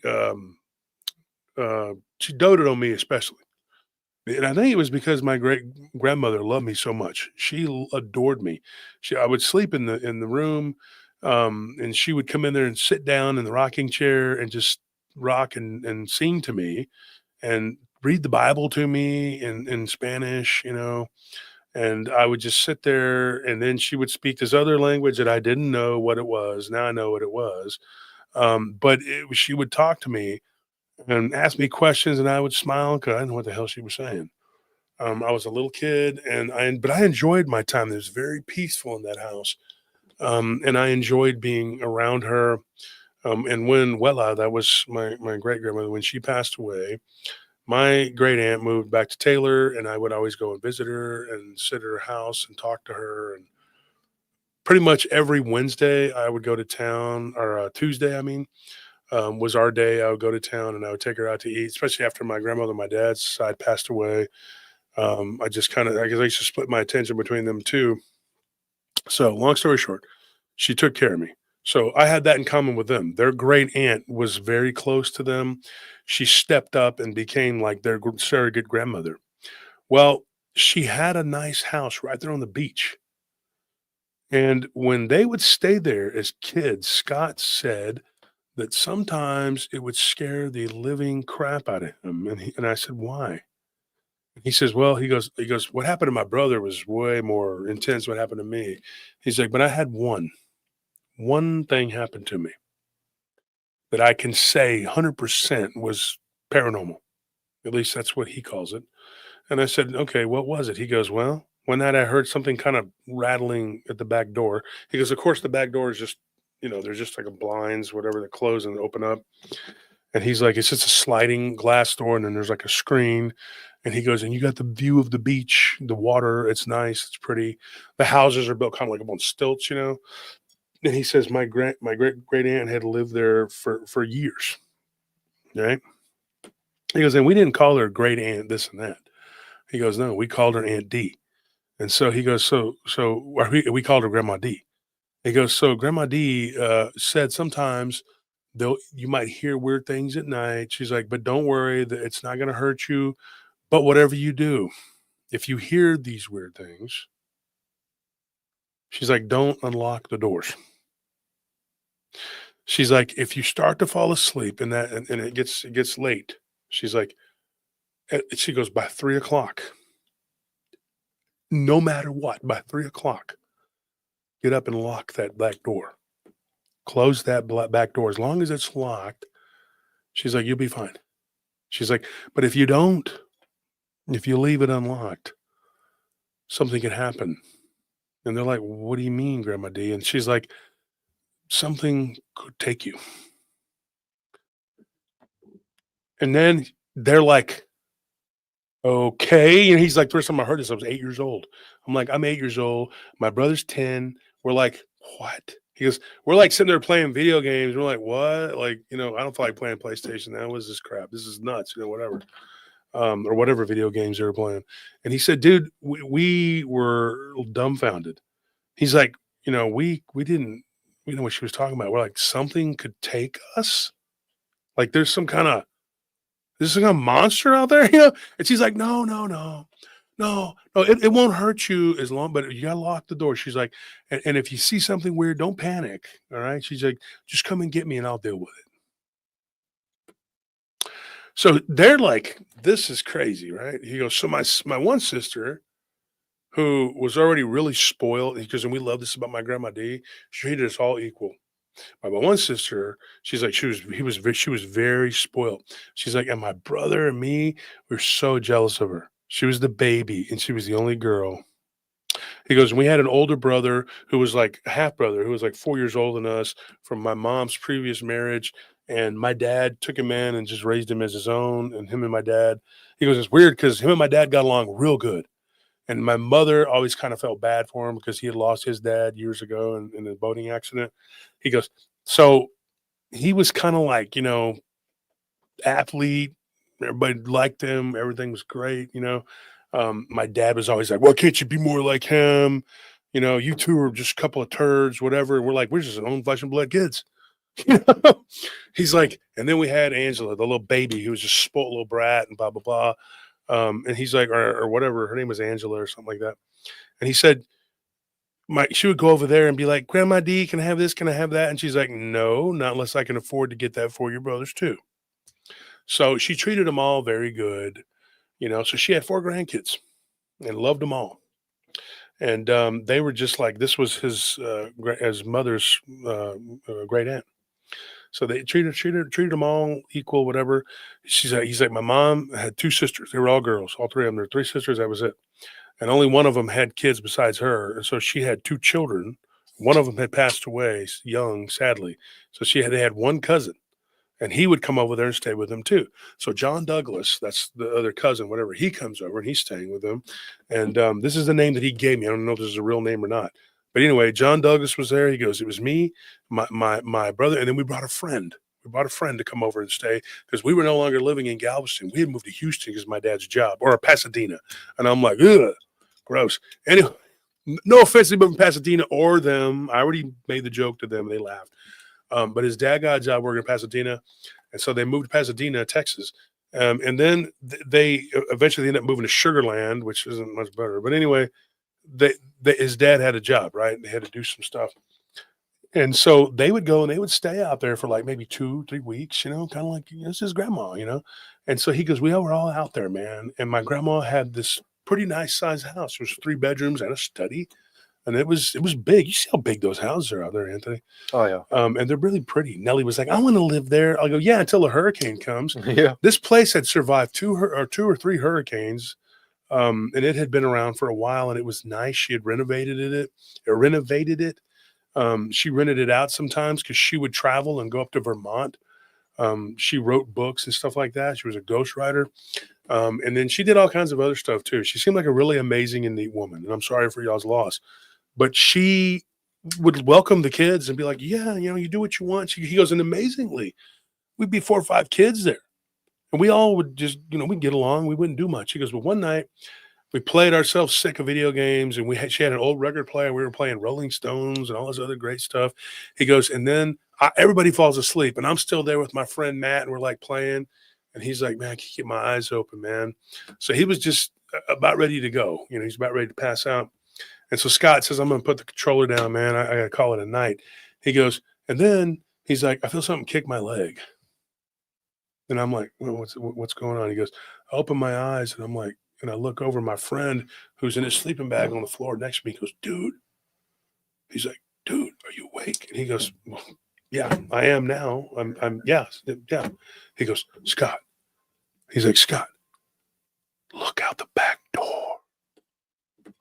And he's like, and I'm over here looking at him. He goes, and then I'm kind of wanting to be snarky and be angry at him and tell him to shut up and go back to sleep.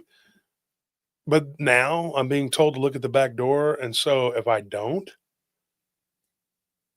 what do I do? He goes, and I'm like, there's nothing there. And he goes, you won't even look. He goes, just look.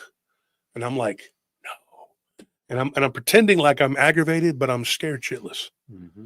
He's like, and so I said, finally, okay. And he goes, and I turn and I look. He's like, and I just see the silhouette of a being.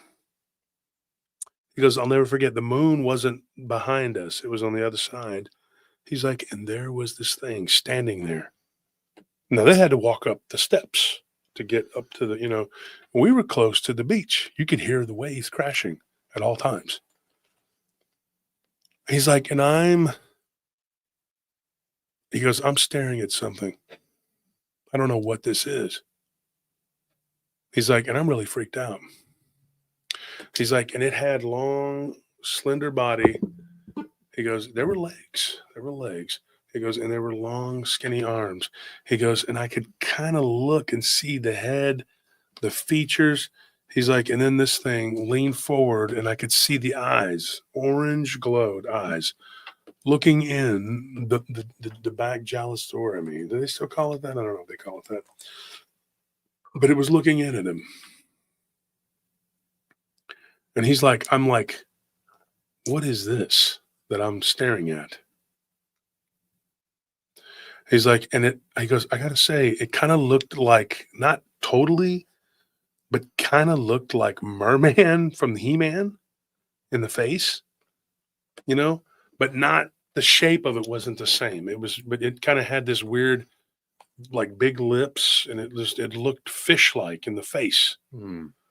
He's like, and there were these weird lines like right underneath the eyes, which I couldn't tell by the darkness, but there was a lamp right there, And he goes, and I couldn't tell what it was.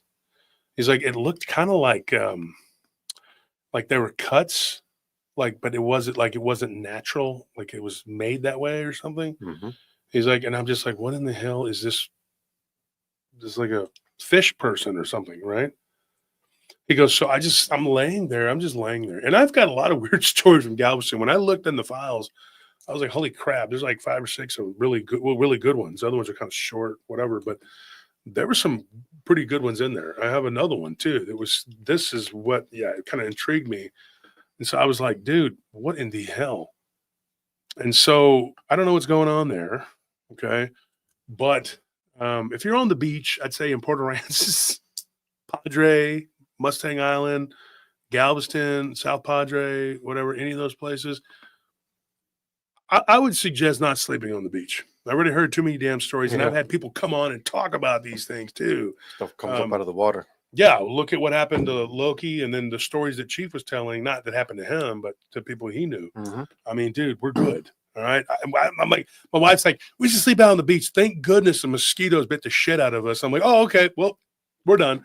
Let other people do that, because people do go missing on the beach. And every time, well, they waded out into the water in the middle of the night and they just went for a swim and they disappeared.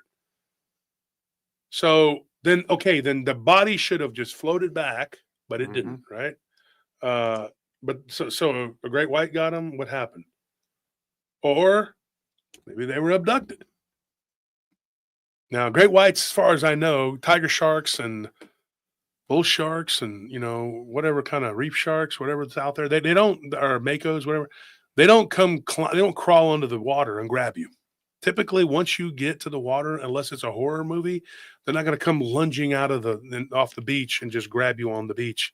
Once you've made it to the dry land, and you know how they always do that in the movies, and they lay there and their legs are still getting water run on them, and you're like, dude, why are you laying there like that? You're that exhausted? I don't give a damn if I just swam from Gibraltar. I'm actually going to like get further onto the beach if something's chasing me, and then maybe lay down for a few minutes. Now, these people are like, I made it. I'm in 2 feet of water. Let me lay down. You know, and you're like, dude, well, you're going to get eaten. And they do. And you're like, damn, you almost made it, man. You almost had it. Happens every time, right? But here's what happens.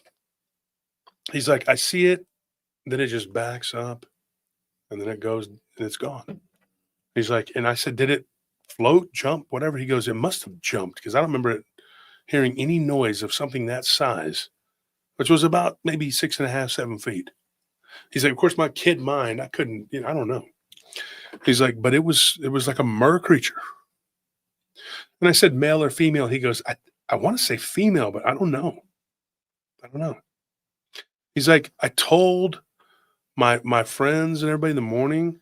He goes, and then my little shithead friend who woke me up to tell me that slept in. So I got made fun of for like 2 hours until he finally woke up and goes, no, yeah, dude, for real. That happened. Yes, we saw this thing. And they're like, oh, really? Yeah, you're just going along with him, whatever. And he's like, dude, he goes, I was so mad at him. I was like, and then he just dropped it because he didn't want to get made fun of. He goes, so my 2 brothers, my sister, and my cousin all just make fun of me. He's like, thanks, dude. It's like, so you know, got 6 kids there. He's like, so he goes, dude, all the way back home. He goes, and then at school on the following school year, you know, he goes, like a month later, we're back in school. You know, it was the summertime. He's like, I told my friends, like, don't talk to me. I was mad. He goes, he's like, he had 2 of my games even. I didn't even try to get him. I was just like, keep them. I don't care. I'll make another Mortal Kombat. But the thing is, like, my brother, he goes, now, here's what happened to him. He's like, when she passed away, he goes, and I don't hold any ill will. He goes, I got to be honest. My oldest brother, he goes, he was a musician. Right. He great in sports, did all these things. And then he decides he's going to be a musician and be poor, you know, and then he travels and he's always over in Europe and he's in some goofy band, and I know the name of the band, and it's actually not unknown. But I looked it up, but it's not, I don't want to say anything because I don't know his situation. I don't know if he wants to be connected to this or not. Yeah.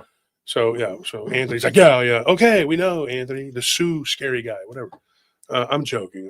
You're just trying to protect the show. But what happened is the guy was just not the guy for this, right? The daughter, super spoiled, right? Super spoiled. He's like, my cousin flat out had something happen that he would never talk about. And it was very, very just told, you know, Grandma D, I don't want that place. If something ever happens to you, don't give it to me. And she says, okay. And she goes, no, I already know who I'm going to give it to. So his brother, we'll call him N. Okay. She gives it to his brother N. And she's like, well, actually, you know what? We won't even call him N. We'll call him I don't know what we could call him. We won't do that. We'll just call him N. So N gets the place. And he goes, that's a good choice. He's responsible. He goes, I didn't have my shit together. He's like, Grandma D knew that. He goes, I was going through a divorce. I was a mess. I couldn't take care of my own finances. He's like, it's crazy, dude. He goes, I'm not that guy. And so my grandma knew that. And my grandma gave it to, my brother and said, here's everything, just divide it up the way you see fit. I know you'll be fair about it. And he really was. My grandmother had a lot of stuff. He goes, we went to this storage. She had a storage in Galveston. He's like, and then she had another one in Houston because she had an apartment in Houston. His grandmother did very well. When their great aunt passed away from cancer, she remarried because he goes, be honest. He goes, my grandmother was one of those pretty grandmas. Like she was like in her 70s and people thought she was like 50. She was very beautiful, blonde hair, beautiful woman. She was like made for the beach. She was always at the beach. He goes, and she married a guy who had a lot of money. He was an oil guy and he died. He goes, but she really liked this guy. She goes, it was crazy because when she met him, she thought that he was trying to get her money. And then she realized once they were about to, what he did was smart. He made sure that she wasn't after his money. So he kept it a secret. So once they got together, it's pretty cool. Once they got together, what this guy did was clever. He basically, told her, hey, I want to marry you, but I don't really bring much to the table. And she's like, that's okay. She's like, I got money. And she fell for this guy. Sad though. And then they get married. And then he's like, where do you want a vacation to? And she's like, I don't have money to go anywhere fancy, whatever. He goes, I thought you were going to say that. So I booked us a cruise. So we're going to go to the Bahamas. And then from there, we're going to go across the ocean. And then we're going to go to Europe. We're going to go to Monaco, all this crazy stuff. And she's like, what? Turns out this guy made a lot of money in the oil business. Not surprising from Houston. And he was a widower. So they end up going to this crazy vacation. And he talks to her and he's like, you can afford all that, Grandma? She goes, yeah, apparently he's rich. I didn't know it. It's like the reverse Joe Millionaire. Yeah. So she ended up hitting the lottery with this dude, and she was only in her 50s at that time. So he was like, she was still pretty good looking. He's like, and she kept her youthful appearance for a long time. He's like, it was uncanny. He goes, people used to joke around that she was doing witchcraft. He's like, to the point where I did kind of start to wonder why. So he's like, maybe this is something that could help explain it. I don't know. But here's what happened. He passed away in an accident about 2 years later. And it was a freak accident. And I'm not going to get into it, but it happened. But he was loaded. And so when she passed away, she left them a lot of money.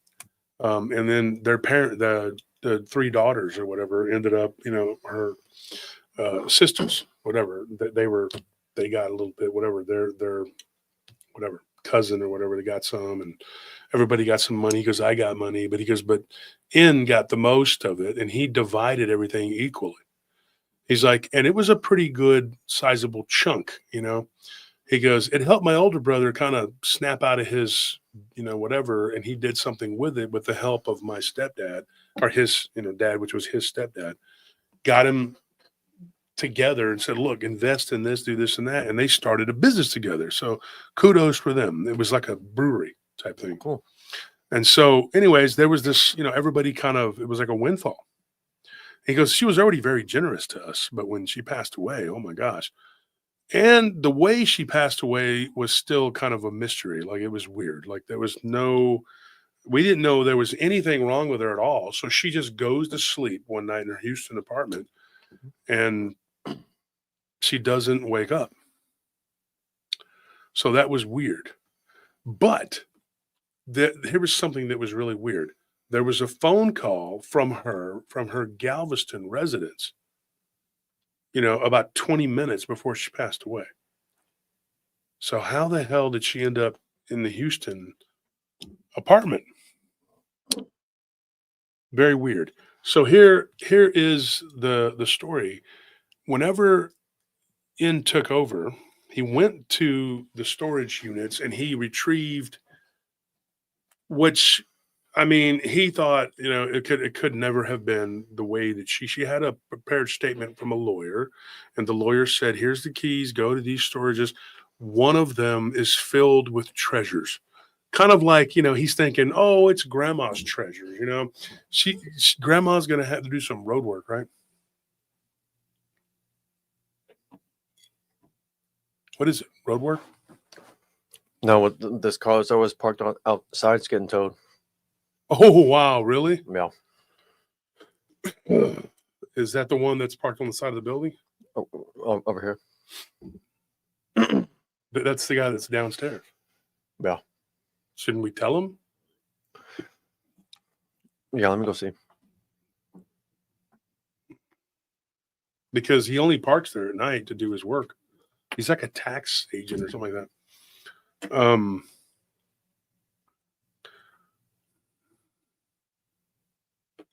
So here's what happened. Grandma left him the keys. He goes, I go to the first storage, whatever, the one, you know, there. He's like, the other one was right outside of Houston. He's like, and there was all of this weird stuff, like weird stuff. And we ended up going to an auction house. He's like, us kids.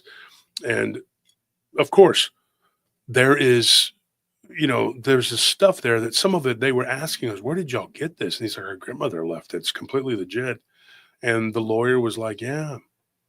And, you know, they were just blown away by what she had. Pearls, lots of pearls, different kinds, and gold. And some of this stuff looked like it was artifacts from like different places. A couple of these, she might have gone with her second husband before he passed away. But then again, it was like, they don't think that he would have been in possession of some of these, because some of these things were from North Africa. Some of these things were from, you know, the deserts of Arabia. There's no way that she would have gotten. She was not a collector of these things. She had all of these things there with her. It didn't make sense. It didn't make sense for her to be in possession of things that were found in like Mesoamerican gold pieces of like in, you know, from the Yucatan of Mexico. Where in the hell did all this stuff come from? He said there must have been 40, 50 pieces that were rare, that were worth a ton of money. Some of these things were actually belonged technically in museums, and these other countries claimed that, hey, you could have only gotten that from our shores. So they didn't want to get in any kind of trouble, and they didn't know.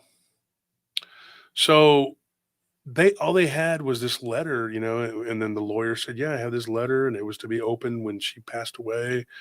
And the way she passed away, he goes, it was like she was just sleeping and she just drifted away.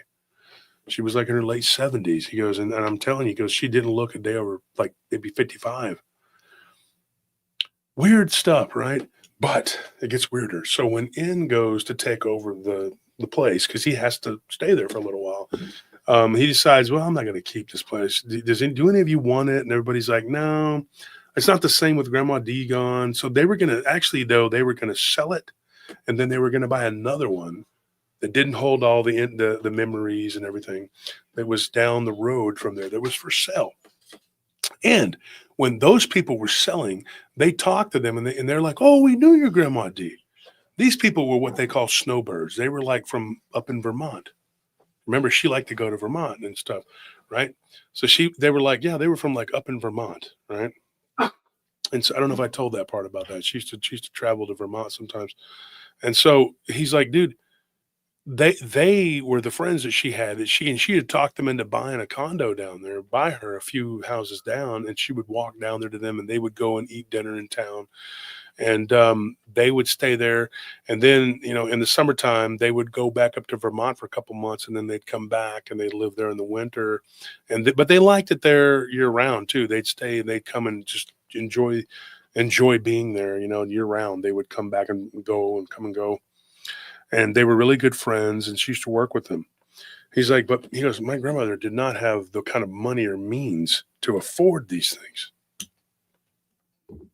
So he says, what the hell is going on? So he stays the night there for a couple nights. And the next day he was supposed to meet with the realtor, but the realtor had gotten held up at coming back from Beaumont or something. So he was like, okay, well, you know what? I'll be here tomorrow. Just be here. I'll be here all week. He showed up on a Tuesday morning or a Monday morning. He says, I'm going to be here. It was Tuesday morning. So he's like, I'll just wait another day. So that night he's watching TV and his brother, this guy tells me, he's like, I hear this noise and it sounds like a rattling on the door. He's like, and I'm like, what the hell is that? He goes, so I come out of the bedroom, there was this nice bedroom, whatever, the master bedroom. He's like, and I'm laying on this nice bed back there, He goes, I come out and I look. And it was weird. He goes, I was on the phone with my wife. And he's like, she's like, what's wrong? He goes, I don't know. I heard something like something was rattling at the back door. He goes, I open the back door, I walk out and I look. And he's like, and I hear the ocean crashing, the waves and everything. It's a nice, wonderful night, It was April. He goes, it was nice. It was nice. He goes, and this was long overdue. I've been, my grandmother had passed away for a while and we were just I needed to get this done, And he's like, well, he goes, I guess I'm going to go back to the bedroom. I heard this. He goes, and when I went back inside, he goes, I hear this weird wailing noise. And he goes, he tells his wife, he says, can I call you back? So he turns off the phone and he turns back around. And he goes back out onto the patio and he hears this sort of echoing wailing is the only way he could describe it. It sounded like a female. And then it kind of dropped down almost into a baritone, like it was singing. And he was like, what in the hell am I listening to? What am I hearing? What is this? And so he gets really excited. He was like, dude, he looks around. He goes, I know the people that lived next door, they were pretty elderly. And people on the other side, that place was vacant. They only came down, in the wintertime. They were snowbirds. He's like, and I'm going like, what's going on here? He's like, he goes, and I'm waiting, and it doesn't happen again. So he walks back inside. That's a good question there, somebody just asked. But my mouse appears to be dead. Oh, dang. Mm-hmm. Oh, no, I got it to go. It was just not moving. So anyway, he goes back inside, and then he goes, at that point, he goes, I'm inside the bedroom, or in the bathroom. He's like, and I'm being blunt here. He goes, I sat down, do my business, whatever. And he's like, looking at my phone. He's like, and I hear this boom up against the wall. And I'm like, well, what the hell was that? He's like, and so he walks out of the room and, he hasn't started doing anything yet. And he's like, I'm holding my phone. He goes, I'm getting freaked out here. And he's like, what the hell's going on? He goes back to the bathroom. And no sooner did I started to go back down the hallway and I hear a slap. He goes, and that was definitely a hand on glass. You know what I'm talking about? He goes, so I walk back out because I heard this. He goes, I know what I heard. And I look and I see something like going toward the water. And so I'm like, I run out there. I got my phone, trying to get my camera on, get it going. And I see something go into the water, like jump into the water, like a person, humanoid anyway, and swim. And then I see it go up and down and it was back in the water. And I was like, what in the hell was that? He's like, I had never seen this. He goes, my cousin claimed to have seen something that he would never talk about. He goes, and ultimately my sister, the spoiled kid, the spoiled one we talked about, she had gone there with her little brat boyfriend. He goes, and they were supposed to be house sitting when Grandma D went to Vermont because she didn't want to work. Because mom and dad were like, get a job. She's like, yeah, Grandma D's going to let me house sit for her for 2 weeks. And they're like, that's not a job. That's welfare. So, yeah, this is what he told me. He's a funny guy.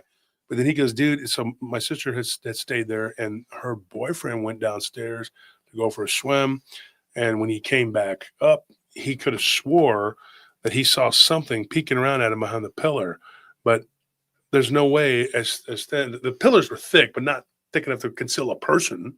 He's like, there was no way that this thing could have been hiding behind a pillar. It didn't make sense. So he's like, okay, I guess my mind's playing tricks on me. So he went back upstairs, and then later that night, he went out onto the balcony, and while he was standing out there, he saw something come out of the water and was standing in the water looking at him. It freaked him out so bad that he told her, he goes, we need to leave. And he made such a big fuss about it that they got in the vehicle and left. And then he goes, it fell on me to come and take care of Grandma D's place. He's like, so I was really pissed. I got my one brother who just, decided, he wanted to be a beatnik and travel Europe and play music. He goes, and then I got the other brother, that's Scott, who was always in between jobs. And Scott admitted that. And then he goes, and then I got her, like whatever. And so he goes, I was the responsible one. Mm-hmm. I know what that's like. You don't get to have fun. You don't have time to have fun. Even when I was working downtown, everybody, oh, you're having all this fun. No, I'm working, dude. You're having fun at a club. I'm working. That's the difference. So then they decided that it was probably him being the outsider, because whenever someone would be with him that wasn't family, this is what would happen. And her new husband kept trying to push her to sell that condo and move with him to Houston. They even got into an argument about it, a fight. He was like, you already have a nice apartment in uptown Houston. He's like, why do you want to hang on to that place in Galveston? He's like, Galveston is not even a pretty beach, No. And he kind of insulted it and said, and she was like, look, and she's like, I have to stay there. That's it. So he goes, I'm staying there at the apartment. And of course, on his way back, that's when he died. It was a freak accident. What happened? It was something like his car, he pulled over on the side of the road, and then he got out and somebody hit him, right outside of Houston. And so it was kind of weird. It was a weird thing. And it really crushed her, dude. And she didn't take it well. And so she went on for a few more years, and then she passed away. She started staying at the Houston apartment more and more and more, the condo that they had together. And so, because he didn't want to live there because his business was in Houston, they together had a really nice big house in Houston and a ranch like in Alvin or something like that. But the guy had another home like up in North Texas somewhere. I don't remember exactly where. So the guy was loaded, and he kept it a secret from her until she knew that she was not trying to get his money. And it was weird because one time at like a holiday, I think it was Christmas dinner, he said something like, he told the family, he goes, she didn't need my money. And they were, and just kind of laughed and was reaching for the ham or something. And he goes, and N was kind of like, what? Like, Grandma D's rich, like, what are you talking about? So they just kind of laughed, apparently, So whenever he died, her children inherited a big chunk of his fortune. So she ended up with like a quarter of it, which is funny because he allotted her half of it, and then the other half was divided amongst the two kids. But she had only known him for about 4 years, and they had only been married for like 2.5, almost 3, something like that. So she didn't feel like it was right. So she gave them a quarter of it back, and they stayed friends, his kids and her. When the funeral happened, her kids, this is where the puzzle kind of came together. But let me get back to this. So what happened with N, he goes out onto the balcony one day. This is after the realtor had come and they had talked. And they said, yeah, she's like, this is a really cool place. And so when she's walking down the stairs, the realtor, right? She's like, yeah. She's like, this place is pretty cool, man. She's like, if you can deal with the ghosts, and he's like, wait, what? The ghosts? This place is haunted? She goes, oh, not really this place. They just say the beach is haunted. People see ghosts, stuff like that. I don't know. And she's just like, I don't believe in it. And she gets in her car and drives off. And he's sitting there going like, what? So he's sitting there and he's puzzled. He's like, dude, what in the hell? anyways, he's like, dude, he goes, I'm in shock. I'm like, what are you talking about? There's ghosts here. I didn't know anything about ghosts. He goes, all I know is I heard noises, and I've heard stories of people seeing things, but he's like, the house itself didn't seem like it was haunted. He goes, so I was out on the balcony. It's like a balcony that he loved to sit on. He goes, I'm out there, I'm looking at the sunset. He's like, and I called my wife and I said, hey, I'll be home soon. You know, they weren't living in Houston. They were living up in, you know, further to the northeast, whatever. And he says, look, I'll be back, you know, in a few days. I just got to get all this taken care of with the lawyer and get everything transferred over. There was insurance, and there was there was a lot of stuff that had to go through. And he goes, it was a game changer for me financially. He's like, and they ended up moving their business to like Bossier, I guess, Louisiana or something like that. They moved across the border. But anyway, he said it was a game changer financially. He goes, we became financially independent. I mean, it was overnight, you know, like after the money transfer and everything. He goes, we were like, it's like winning the lottery. Yeah. And he's like, he's like, he goes, I hear a noise behind me, something say my middle name. Well, it wasn't, it's my nickname. He goes, and my nickname was Jock. That's what they called me since I was a kid. He's like, that was my dad's nickname, or my dad's name. So they called me Jock. And she's like, Jock. And he turns around like, doesn't see anything. And he doesn't like, he's like, what? He goes, so then I got real sleepy. He goes, so I go and I lay down on the couch. And he goes, I didn't like sleeping on that couch. He goes, because I always thought I saw something like, and then I would look and it would be gone on the balcony.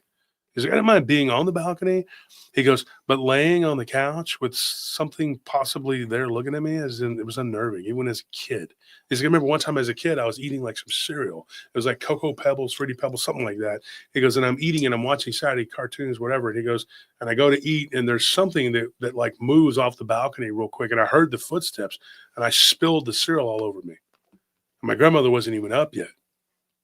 He goes, and I'm going like, what the freaking heck was that? What was that? You know, he's like, so it was like broad daylight. He goes, I just got I didn't like it, especially when I was there by myself visiting, you know, Grandma D. He's like, and I don't even think that I was Grandma D's favorite. I don't think she had a favorite. I think she just chose me because I was responsible. He goes, so anyway, he goes, I hear the noise. And I thought, so I turned around and I'm like, Grandma?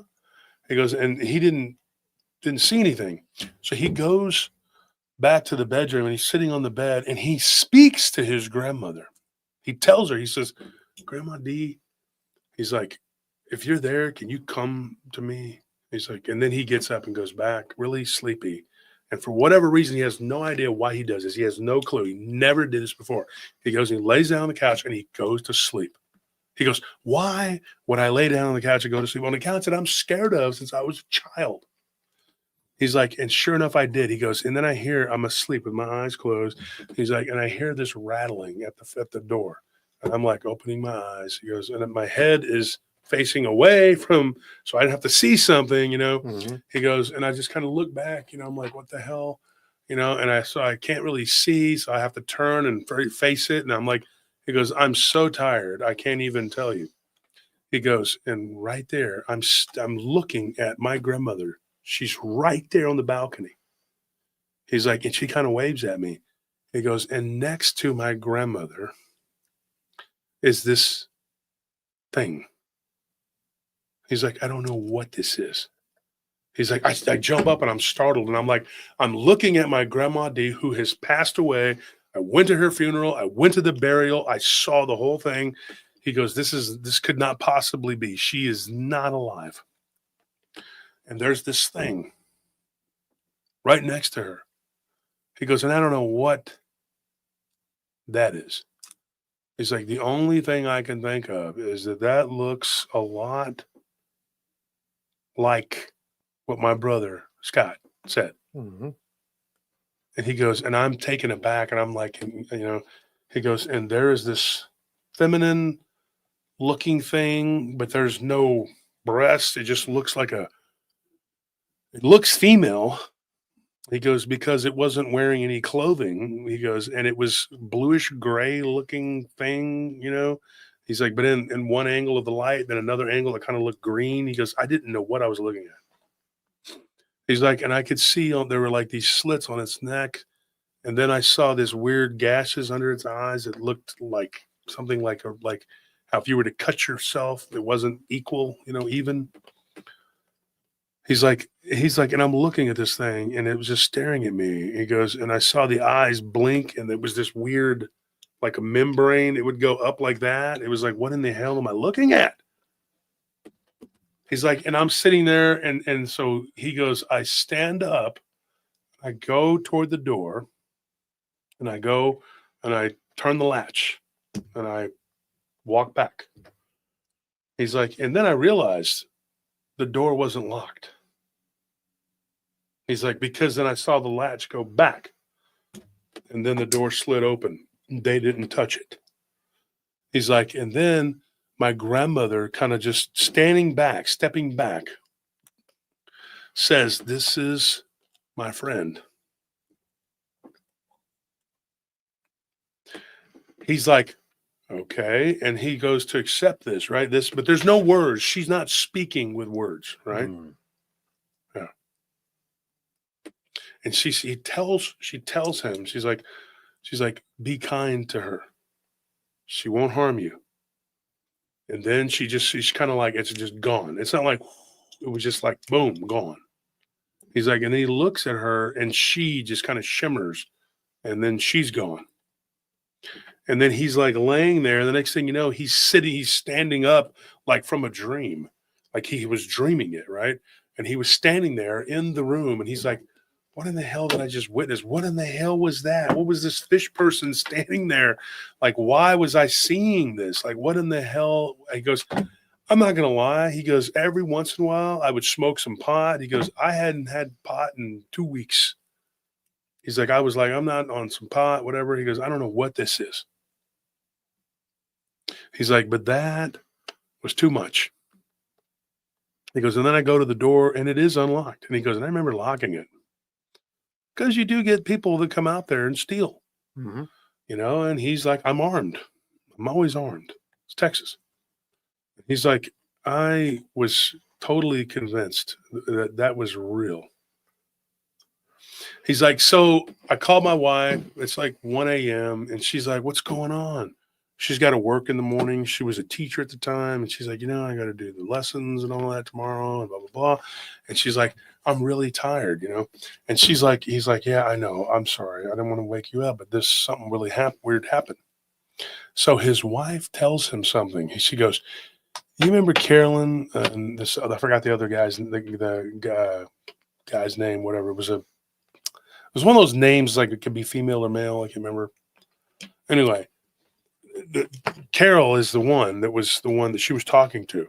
And she's like, you remember, I don't know the guy's name she was married to, his kids at the funeral.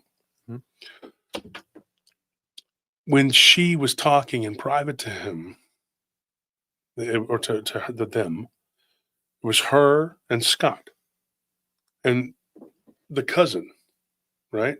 They were all there and they started talking and she's like, did your grandmother Dee ever tell you about what our dad saw happen there? And she goes, you remember I told you that? And she goes, yeah, but we were at the casino and we were drinking. He's like, I didn't take it seriously. And he's like, yeah, well, she's like, maybe you should have. He goes, and maybe you shouldn't have waited so long to go down there and get this done, And he's like, yeah, shoulda, woulda, coulda. I just saw a mermaid or something, I mean, he made that movie. What is that one? With the blue monkey people with the tails. It made me laugh when he said it. Oh, come on. What is it called? Where we invade their planet and Avatar. He goes, I just saw something from Waterworld on the Avatar movie. I don't know what the freaking crap. Well, he called it Avatar. He didn't say water movie, but he said Avatar. He goes, I just saw Avatar standing there. I don't know what that was. He goes, and it scared the crap out of me. He goes, and she's like, well, do you remember? He goes, yeah, kind of. What was it? I was really drunk. I mean, I had a few, I was shooting dice and whatever. And she was like, yeah, look. She's like, what they said that their dad had seen and why he didn't want to stay there. And then he's like, Grandma Dee had a drawer that was full of like pieces of gold and silver and jewels and stuff like that.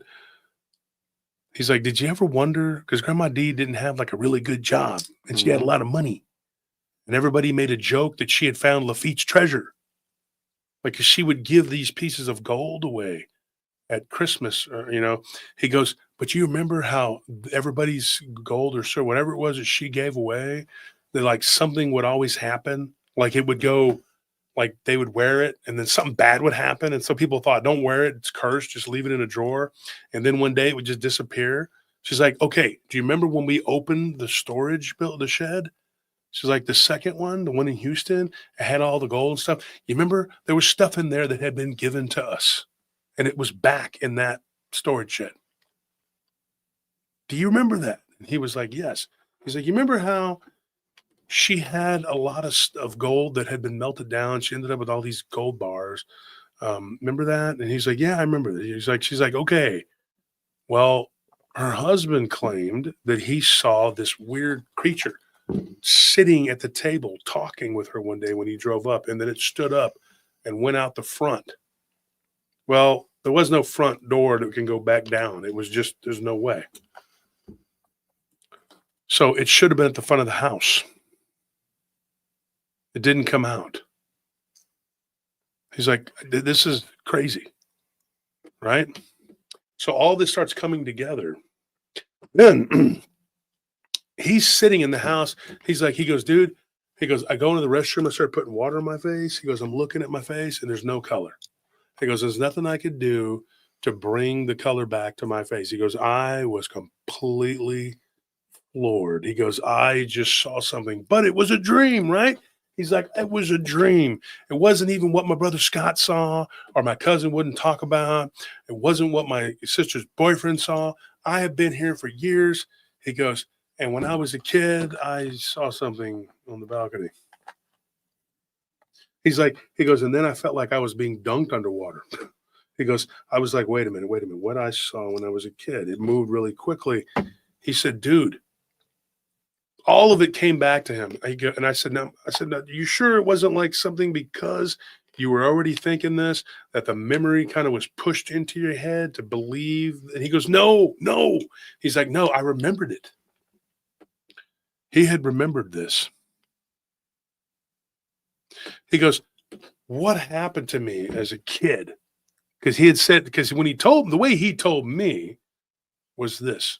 He's like, I saw something that later on turned out to be something, right? He's like, what I saw, he's like, was very weird. I can't explain it to this day. He goes, I cannot explain it.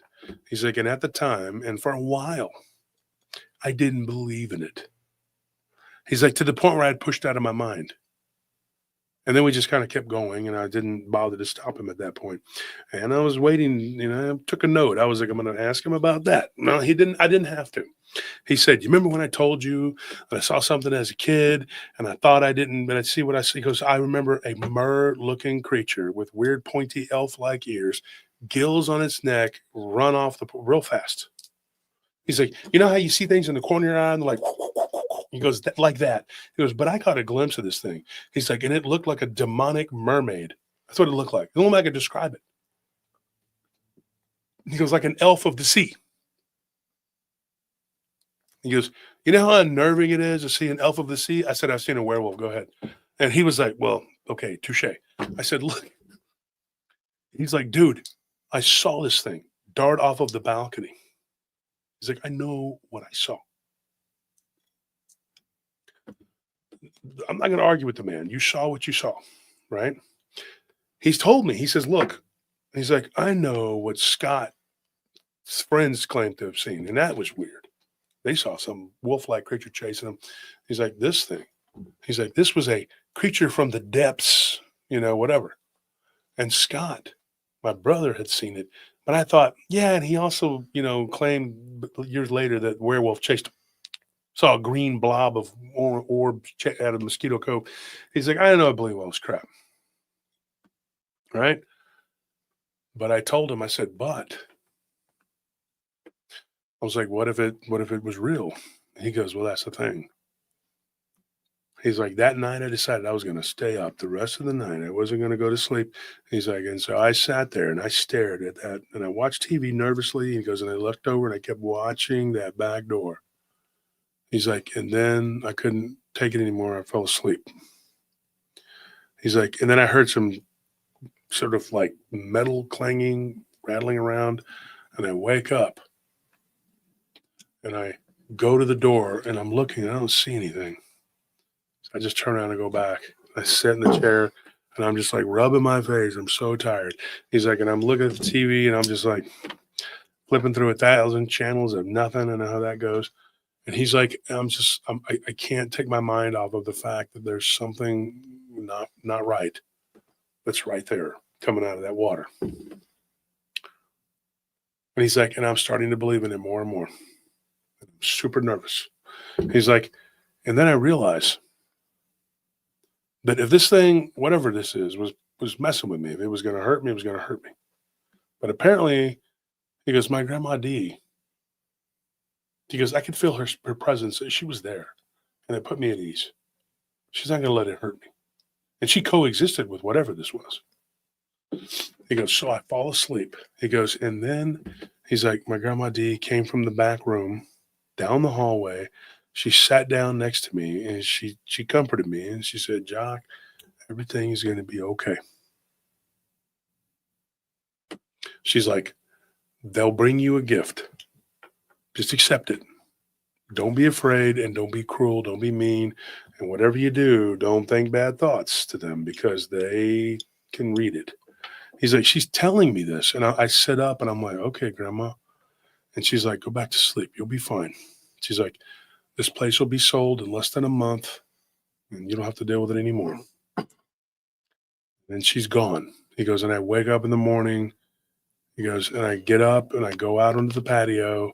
He goes, and right there, he goes, hanging on the balcony right there, clasped together, is a gold necklace with gold, solid gold links all the way around with little seashells.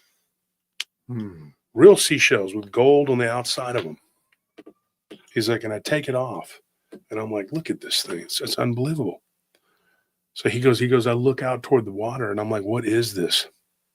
Where did this come from? So he has all these pieces, right, that they thought as a family it might be better to not advertise. And one of the people at the auction houses was like, it's probably a better idea if you don't try to sell this because, you know, you'd be better off keeping it or maybe selling it privately or to some consignment somewhere small. Because they'll come here, these different people from different places and say, oh, that belongs to, because it looks like such and such, you know?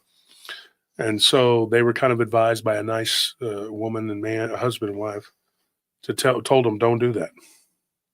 So he took that necklace back and he said, something just told me to give it to my wife. Get this. This is really weird. He's like, after we got our money, he's like, we were like, what do we do? We're rich, you know? He said, just like my grandma said, the house sold. He goes, and I could do whatever I wanted with the money.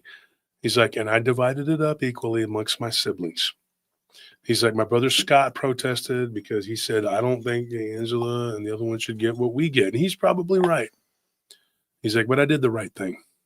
So I gave my brother, Scott, a little more out of my share. So I talked to Scott, and Scott said, of all the guys in the family, guys, gals, whatever, he's like, he's the most honest. I was like, more honest than you? He said, hell yeah. He said it quick, too. I was like, oh, damn, I'm going to have to invest with you. No offense, Scott. I mean, you seem like a great guy. I'm just saying. And you're Paul's friend. And thank you, Paul. Thank you for introducing me to these people and to your wife, Darlene, for finding them. I appreciate that immensely. It's a great story. So then he says, yeah, hell yeah. He goes, he's way more honest than me. So I heard his son in the background, and he's like, what about me, Dad? He goes, definitely more than you. But he's a kid. But, you know, he's this is the guy that everybody thought would be, you know, he's the honest one. He's the good one. And so he gave the wife the necklace when he came back. Folks, listen to what I'm going to tell you. This is crazy. Crazy. He said, His wife took it, put it in a drawer. A couple nights later, he's like, it was the weekend, and she's like, hey, let's order a pizza. Let's go out and do something. The kids were all asleep, a sleepover. And he's like, okay. He said, why don't we do something a little more crazy? Why don't we go dancing? And she was like, yeah, I'm going to wear that seashell necklace you gave me. And he's like, okay. He goes, he was a little apprehensive, thinking of me, where it may have come from, And she's like, I had a dream that your grandma Dee told me to wear it. And so he goes, yeah, but, some of that jewelry that we would get, something bad would happen. My brother had like a car wreck, nothing major, but it was like little things that weren't really whatever. And they started to believe, well, I'm jumping ahead. So anyway, here's what happened, folks. It's just crazy. They go to a casino. They decide, you know what? It's the weekend. Let's just go to a casino for the weekend. They live on the border by Louisiana. They used to anyway. So they just went across the border. They went, to Bossier, and they went. Thank you for those gifts to the people. Spilling tea. Appreciate that. So what ends up happening? The next day, they're swimming. She still has the necklace on, right? She jumps into the pool. Doesn't think anything of it. Like or not jumps, it's like a slide, right? She goes into the pool. She doesn't come back up. He's on the phone talking, doing what he does because he's got all kinds of things he's got to take care of. And then he hangs up the phone. She's not coming back up. Well, she's got a condition, right? And it messes with her heart. And it's very rare that it happens, but she can black out at any time. But it's never happened before like this. It only happened one time in the 20 years that they had been married. And it used to happen when she was a child, but she had a surgery and supposedly they had fixed it. Thank you, Joe Pops, for that donation. We appreciate any and all donations. At this point, we need all the help we can get. But so anyways, what happened? She doesn't come back up. And then somebody screams. And the next thing you know, she is out of the water and she's not moving. And she's just kind of floating on the top, face up, which is so weird. And she just kind of floats over to the edge.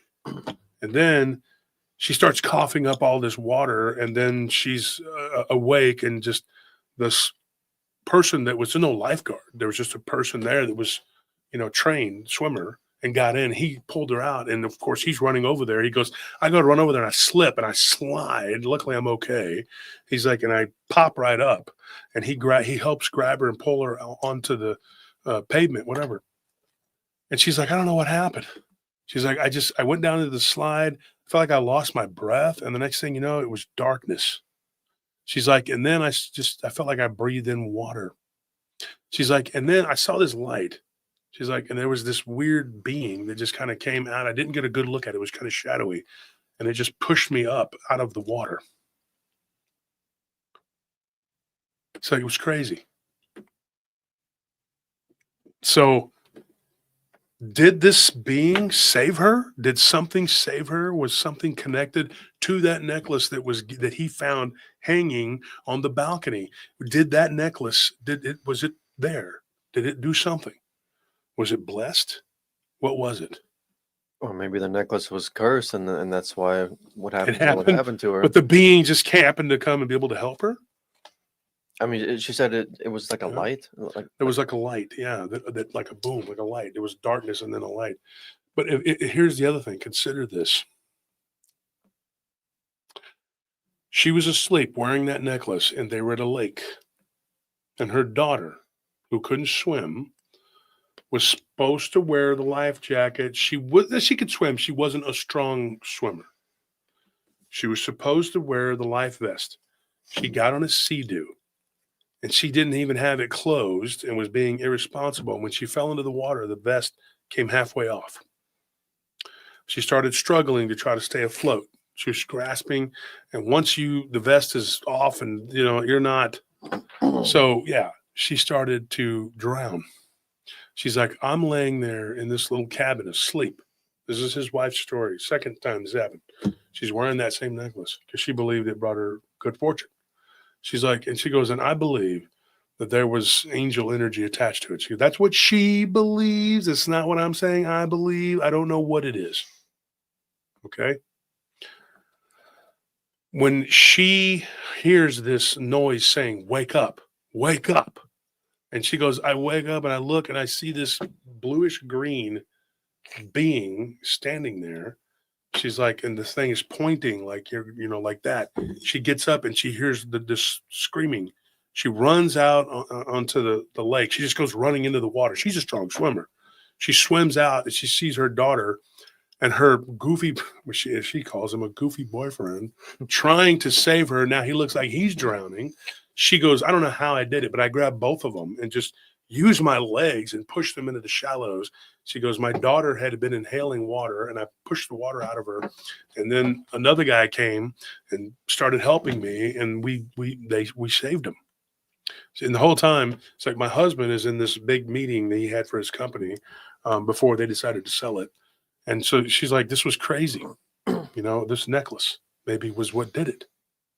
I don't know. She's like, but I'm going to tell you this. A couple years after the grandmother's passing, something else interesting came to light.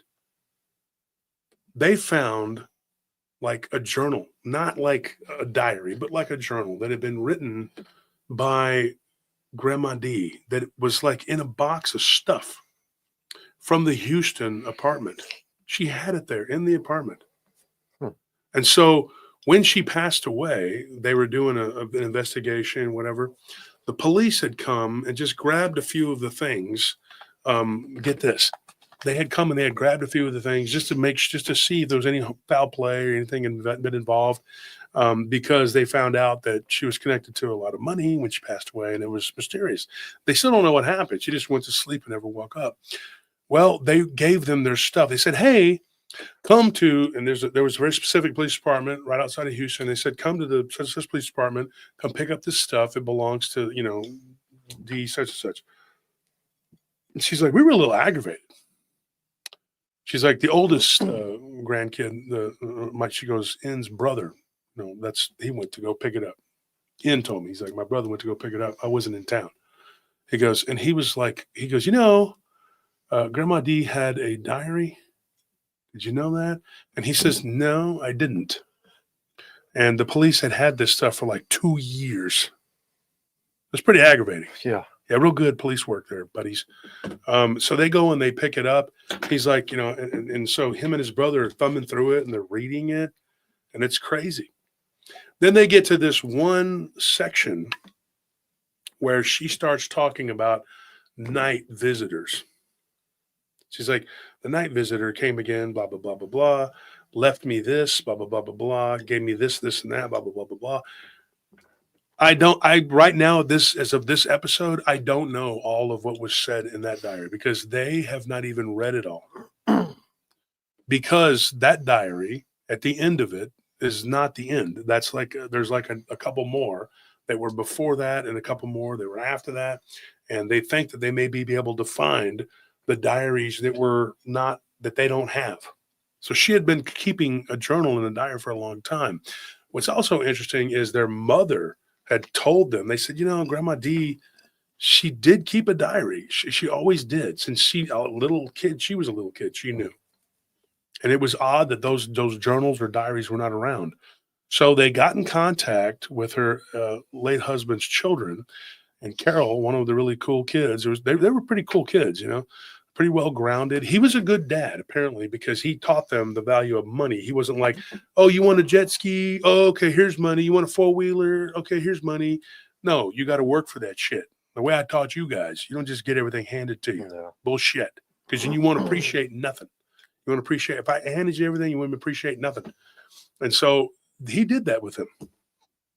So she says, you know what? We may have that.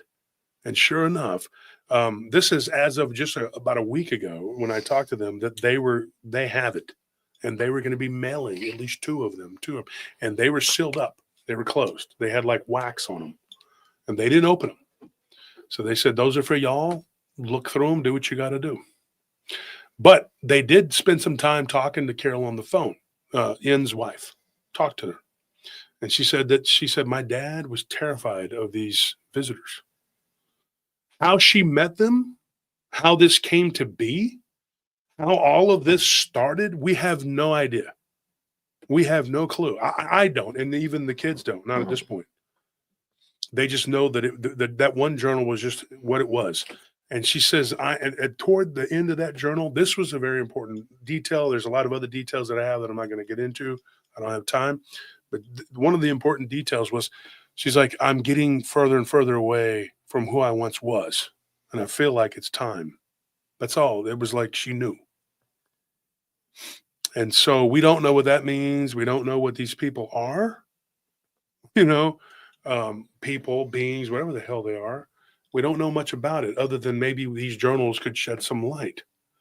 Now, there is the deal with the artifacts, that some of these were from different places. But apparently there was more than one being, and they loved her. And apparently they really loved her ex-husband too.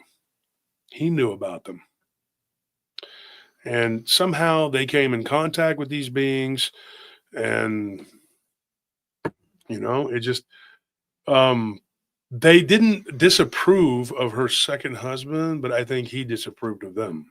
I think that's what it was. He was scared of them. I mean, who wouldn't be? Some 6.5 foot tall being with gills shows up at your back door. It's not like Splash with Daryl Hannah. You're like, cool. It's just tall, pretty, blonde mermaid, half fish lady. It's like a human, right? No, and then becomes like a normal human. No, this thing looks like, I don't know what the hell. I'm scared of this. I'm not even going to be, am I going to lie to you? This is weird. And another reason why I'm glad I don't go to Galps anymore. But me, that's my opinion, all right? And my opinion is worth as much as you want to put on it, okay? But anyways, Praying 7 says, they sucked her soul to hell. Who knows? Here's what I think. Her husband had died of cancer. She had been diagnosed with some sort of illness. I can't remember what it was, like Parkinson's or something. And she was, or lupus, I think it was lupus. Maybe it was lupus and Parkinson's. She had something debilitating, but it didn't begin to show up unless she was gone from Galveston for long periods of time. So that's weird. She would go back home, and she always said, I have to go back home to recharge, and then she would feel better. Oh. Yeah. Yeah. And so it was weird, I don't know, man.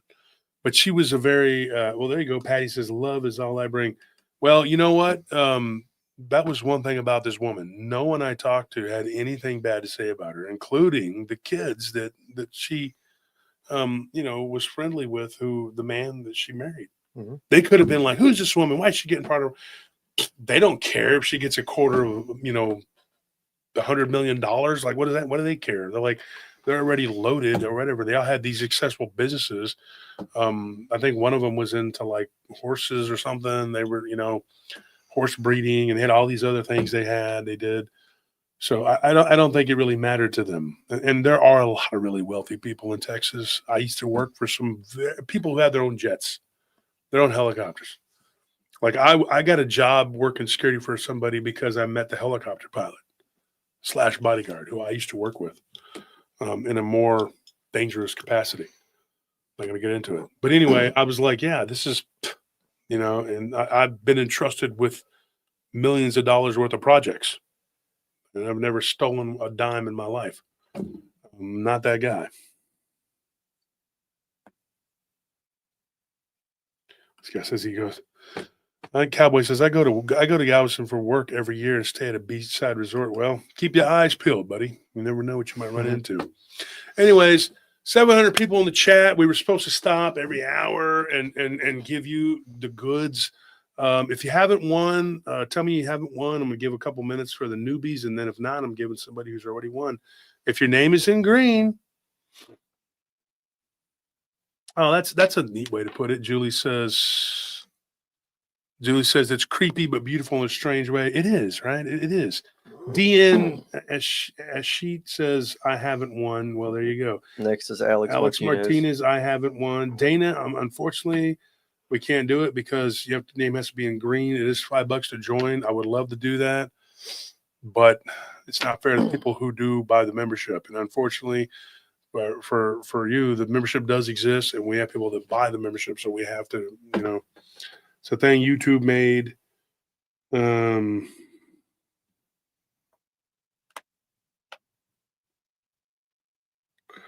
What is this? Katie says, I tried to order an indigo black hoodie, but it kept saying shipping address invalid. What is that? Oh, that's from the Printful store. Is it still doing that shit? Yeah. Yeah, I don't know why. Like, I've tried everything that the tech support has just said, do this and it'll fix it. So, and then we're in the middle of tax season right now for everything. So we're bogged down. Katie, what can we do? We'll try reaching out to them again and just tell them Printful, like, look, I've tried everything. You're gonna have to do something for me here, because and we really need to just bite the bullet, buckle down, and just get on that website, get it done with Seven Clay. He's ready to go. We just got to do it, and we still need to give him the deal to the security uniforms. No. We haven't done that yet. So we got a lot to do. And if you're a Patreon member, don't forget, we got some pretty cool, what are they called? Cups. The tumblers. Tumblers. Okay, so we have DN. For your mind says, what if you can't see the button to join? I see your name is in green. We have Alex Martinez is our second winner. And then Ace Banner spoke up, but he said, I can win this year. Ace, have you won before?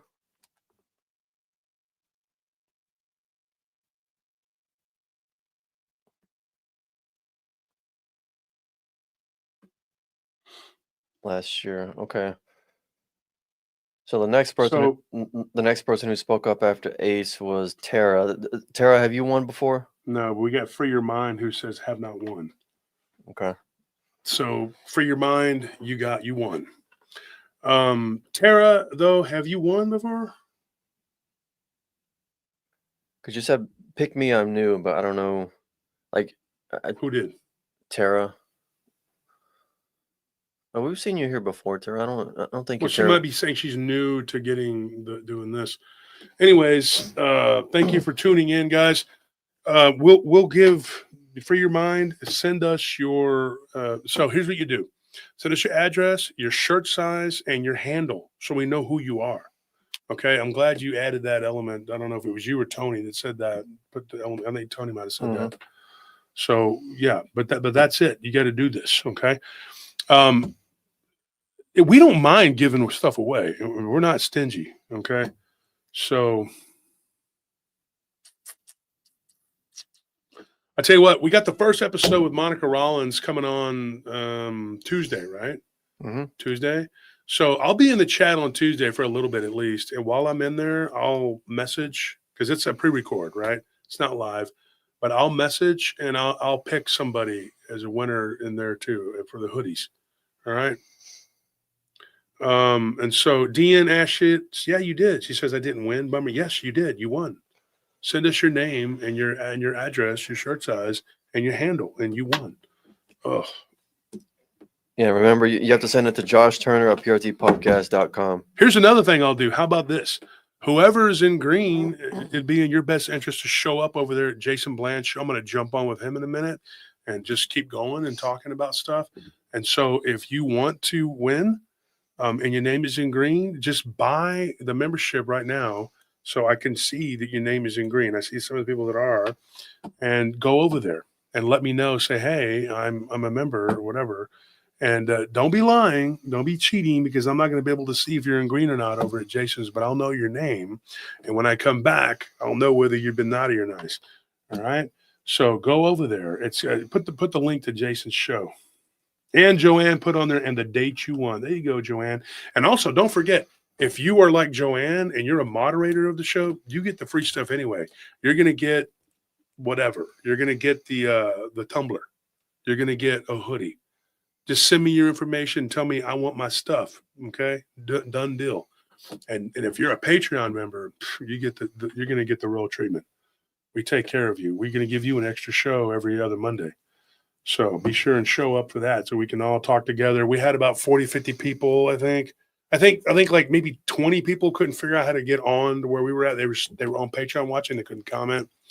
And then we had about 40 something people, maybe 50. I think we hit 50 over there, on the Patreon show.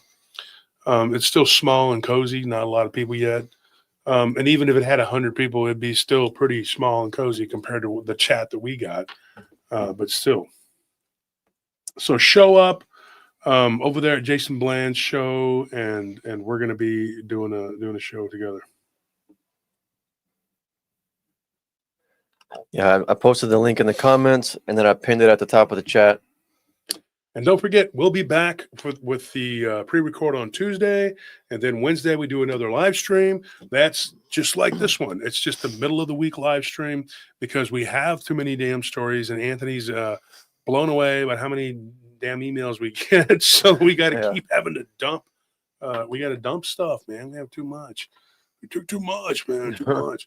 And so that's what's going on. So we got to get the stories out, and we got to get people. They want to record with us. A lot of people. The next person to come on Friday will be Nick Valenti. The following Friday after that, I believe, is I think it's going to be Harley Owens. Kind of a newer guy. I think he's been around about a year. I don't know him that well. Kind of met him through this whole people attacking us thing or whatever. They were trying to blame him or something. I don't know, and I don't care. I know that certain elements of this community have tried to influence him, and let's just hope the guy stays away from all that. Don't get involved in all that crap, buddy. Trust me, man. You don't want to do all that with these people. They'll try to tell you all kinds of tales. Well, and it ain't about the paranormal either. All they care about is drama. So just do yourself and us a favor. Just do you. Don't listen to anybody, even me. I don't care. I'm going to voice my opinion, and if you'll find out on your own who's a good guy, who's a bad guy. You'll know them by their works, okay, like the Bible says. And let me tell you something: they're not good, okay. And then you'll figure it out, right? And then you'll be around, and you'll see who's willing to help you and who's not. All right. And don't let them be nice to you and snooker you in and thinking that that's to any and every new podcaster, YouTuber out there. These people out in this field will eat you alive, dude. And it's really sad. They act like this is some kind of like it's the music industry, like you stand and lose $1 million or something. No, dude. And if these people, like I've said a million times, if they would work and stop being lazy and get jobs instead of just being goofy, shirtless, sleeveless wearing idiots, they'd probably do better, instead of like 100 different, hey, brother, sister, and all this other crap. Just why don't you be a real person like you always, just be who you always are instead of making a character to be on a show. That's what they all do. And that's the problem. You're not real. If you were real and you told the real and you dealt with the real, then people would flock to you. And maybe learn to memorize things a little better. I don't know. Probably a little less of that might help too. I probably would. I think so. But you do you. You like being lower class people. That's fine. Be what you are. Enjoy your steady diet of KFC, McDonald's, and Burger King, and Pizza Hut or whatever it is that you guys love to dine on, and go sit around a picnic table and claim that you're looking for Bigfoot and Dogman with swords, right? Eating beanie weenies out of cans. And I've heard all the stories. And getting goofy people to come out there and red dot you with because they don't know gun safety, right? With flea market weapons. That's what I've heard. I don't know. So if you didn't do all that, maybe you could get something done. Maybe you might go into the woods and find a real saber-toothed tiger, right? Maybe instead of just a toothless crackhead. But that's my opinion. What is it worth? Who knows? But that's what these people do. And that boy, can they hold a grudge like anyone? They're like me, my sister, wife, holding grudges. were so darn angry. Let me tell you about them. They have a whole religion. It's called the Church of I Hate Josh Turner. It's ridiculous. So, anyways, folks, that being said, okay, show back up Tuesday. All right. I'll jump on the chat. I'll pick somebody in green to win, maybe a couple people, whatever, because we want to do another ship out. Like we did the other day. A lot of people are going to be getting their shirts coming up pretty quick, and we want to do hoodie giveaway, and we just want to distribute them and get them out, and yeah, we want everybody to be happy. Patreon members, did you get the list of Patreon people that we need to mail to? Yeah, good. We'll be mailing out to the Patreon people, and that'll be real soon. I want to make sure that everyone from the Patreon gives me their information so that I and my colleagues here can get you your swag bags. So we might even do a video where we, although the storeroom's such a mess because of the move, we had stuff here that don't belong here. But I could show you the inventory that we have so that we can, you'll see us actually taking it, doing it, putting it together, and shipping it off. So it'll be a little glimpse into the inner workings of the studio. It's not a little small rinky-dink spot. It's not. But it's not massive either, but it's a nice little spot. And we have one room dedicated to just merchandise, right? So anyways, good night. I'll see you over at Jason Bland's show right now.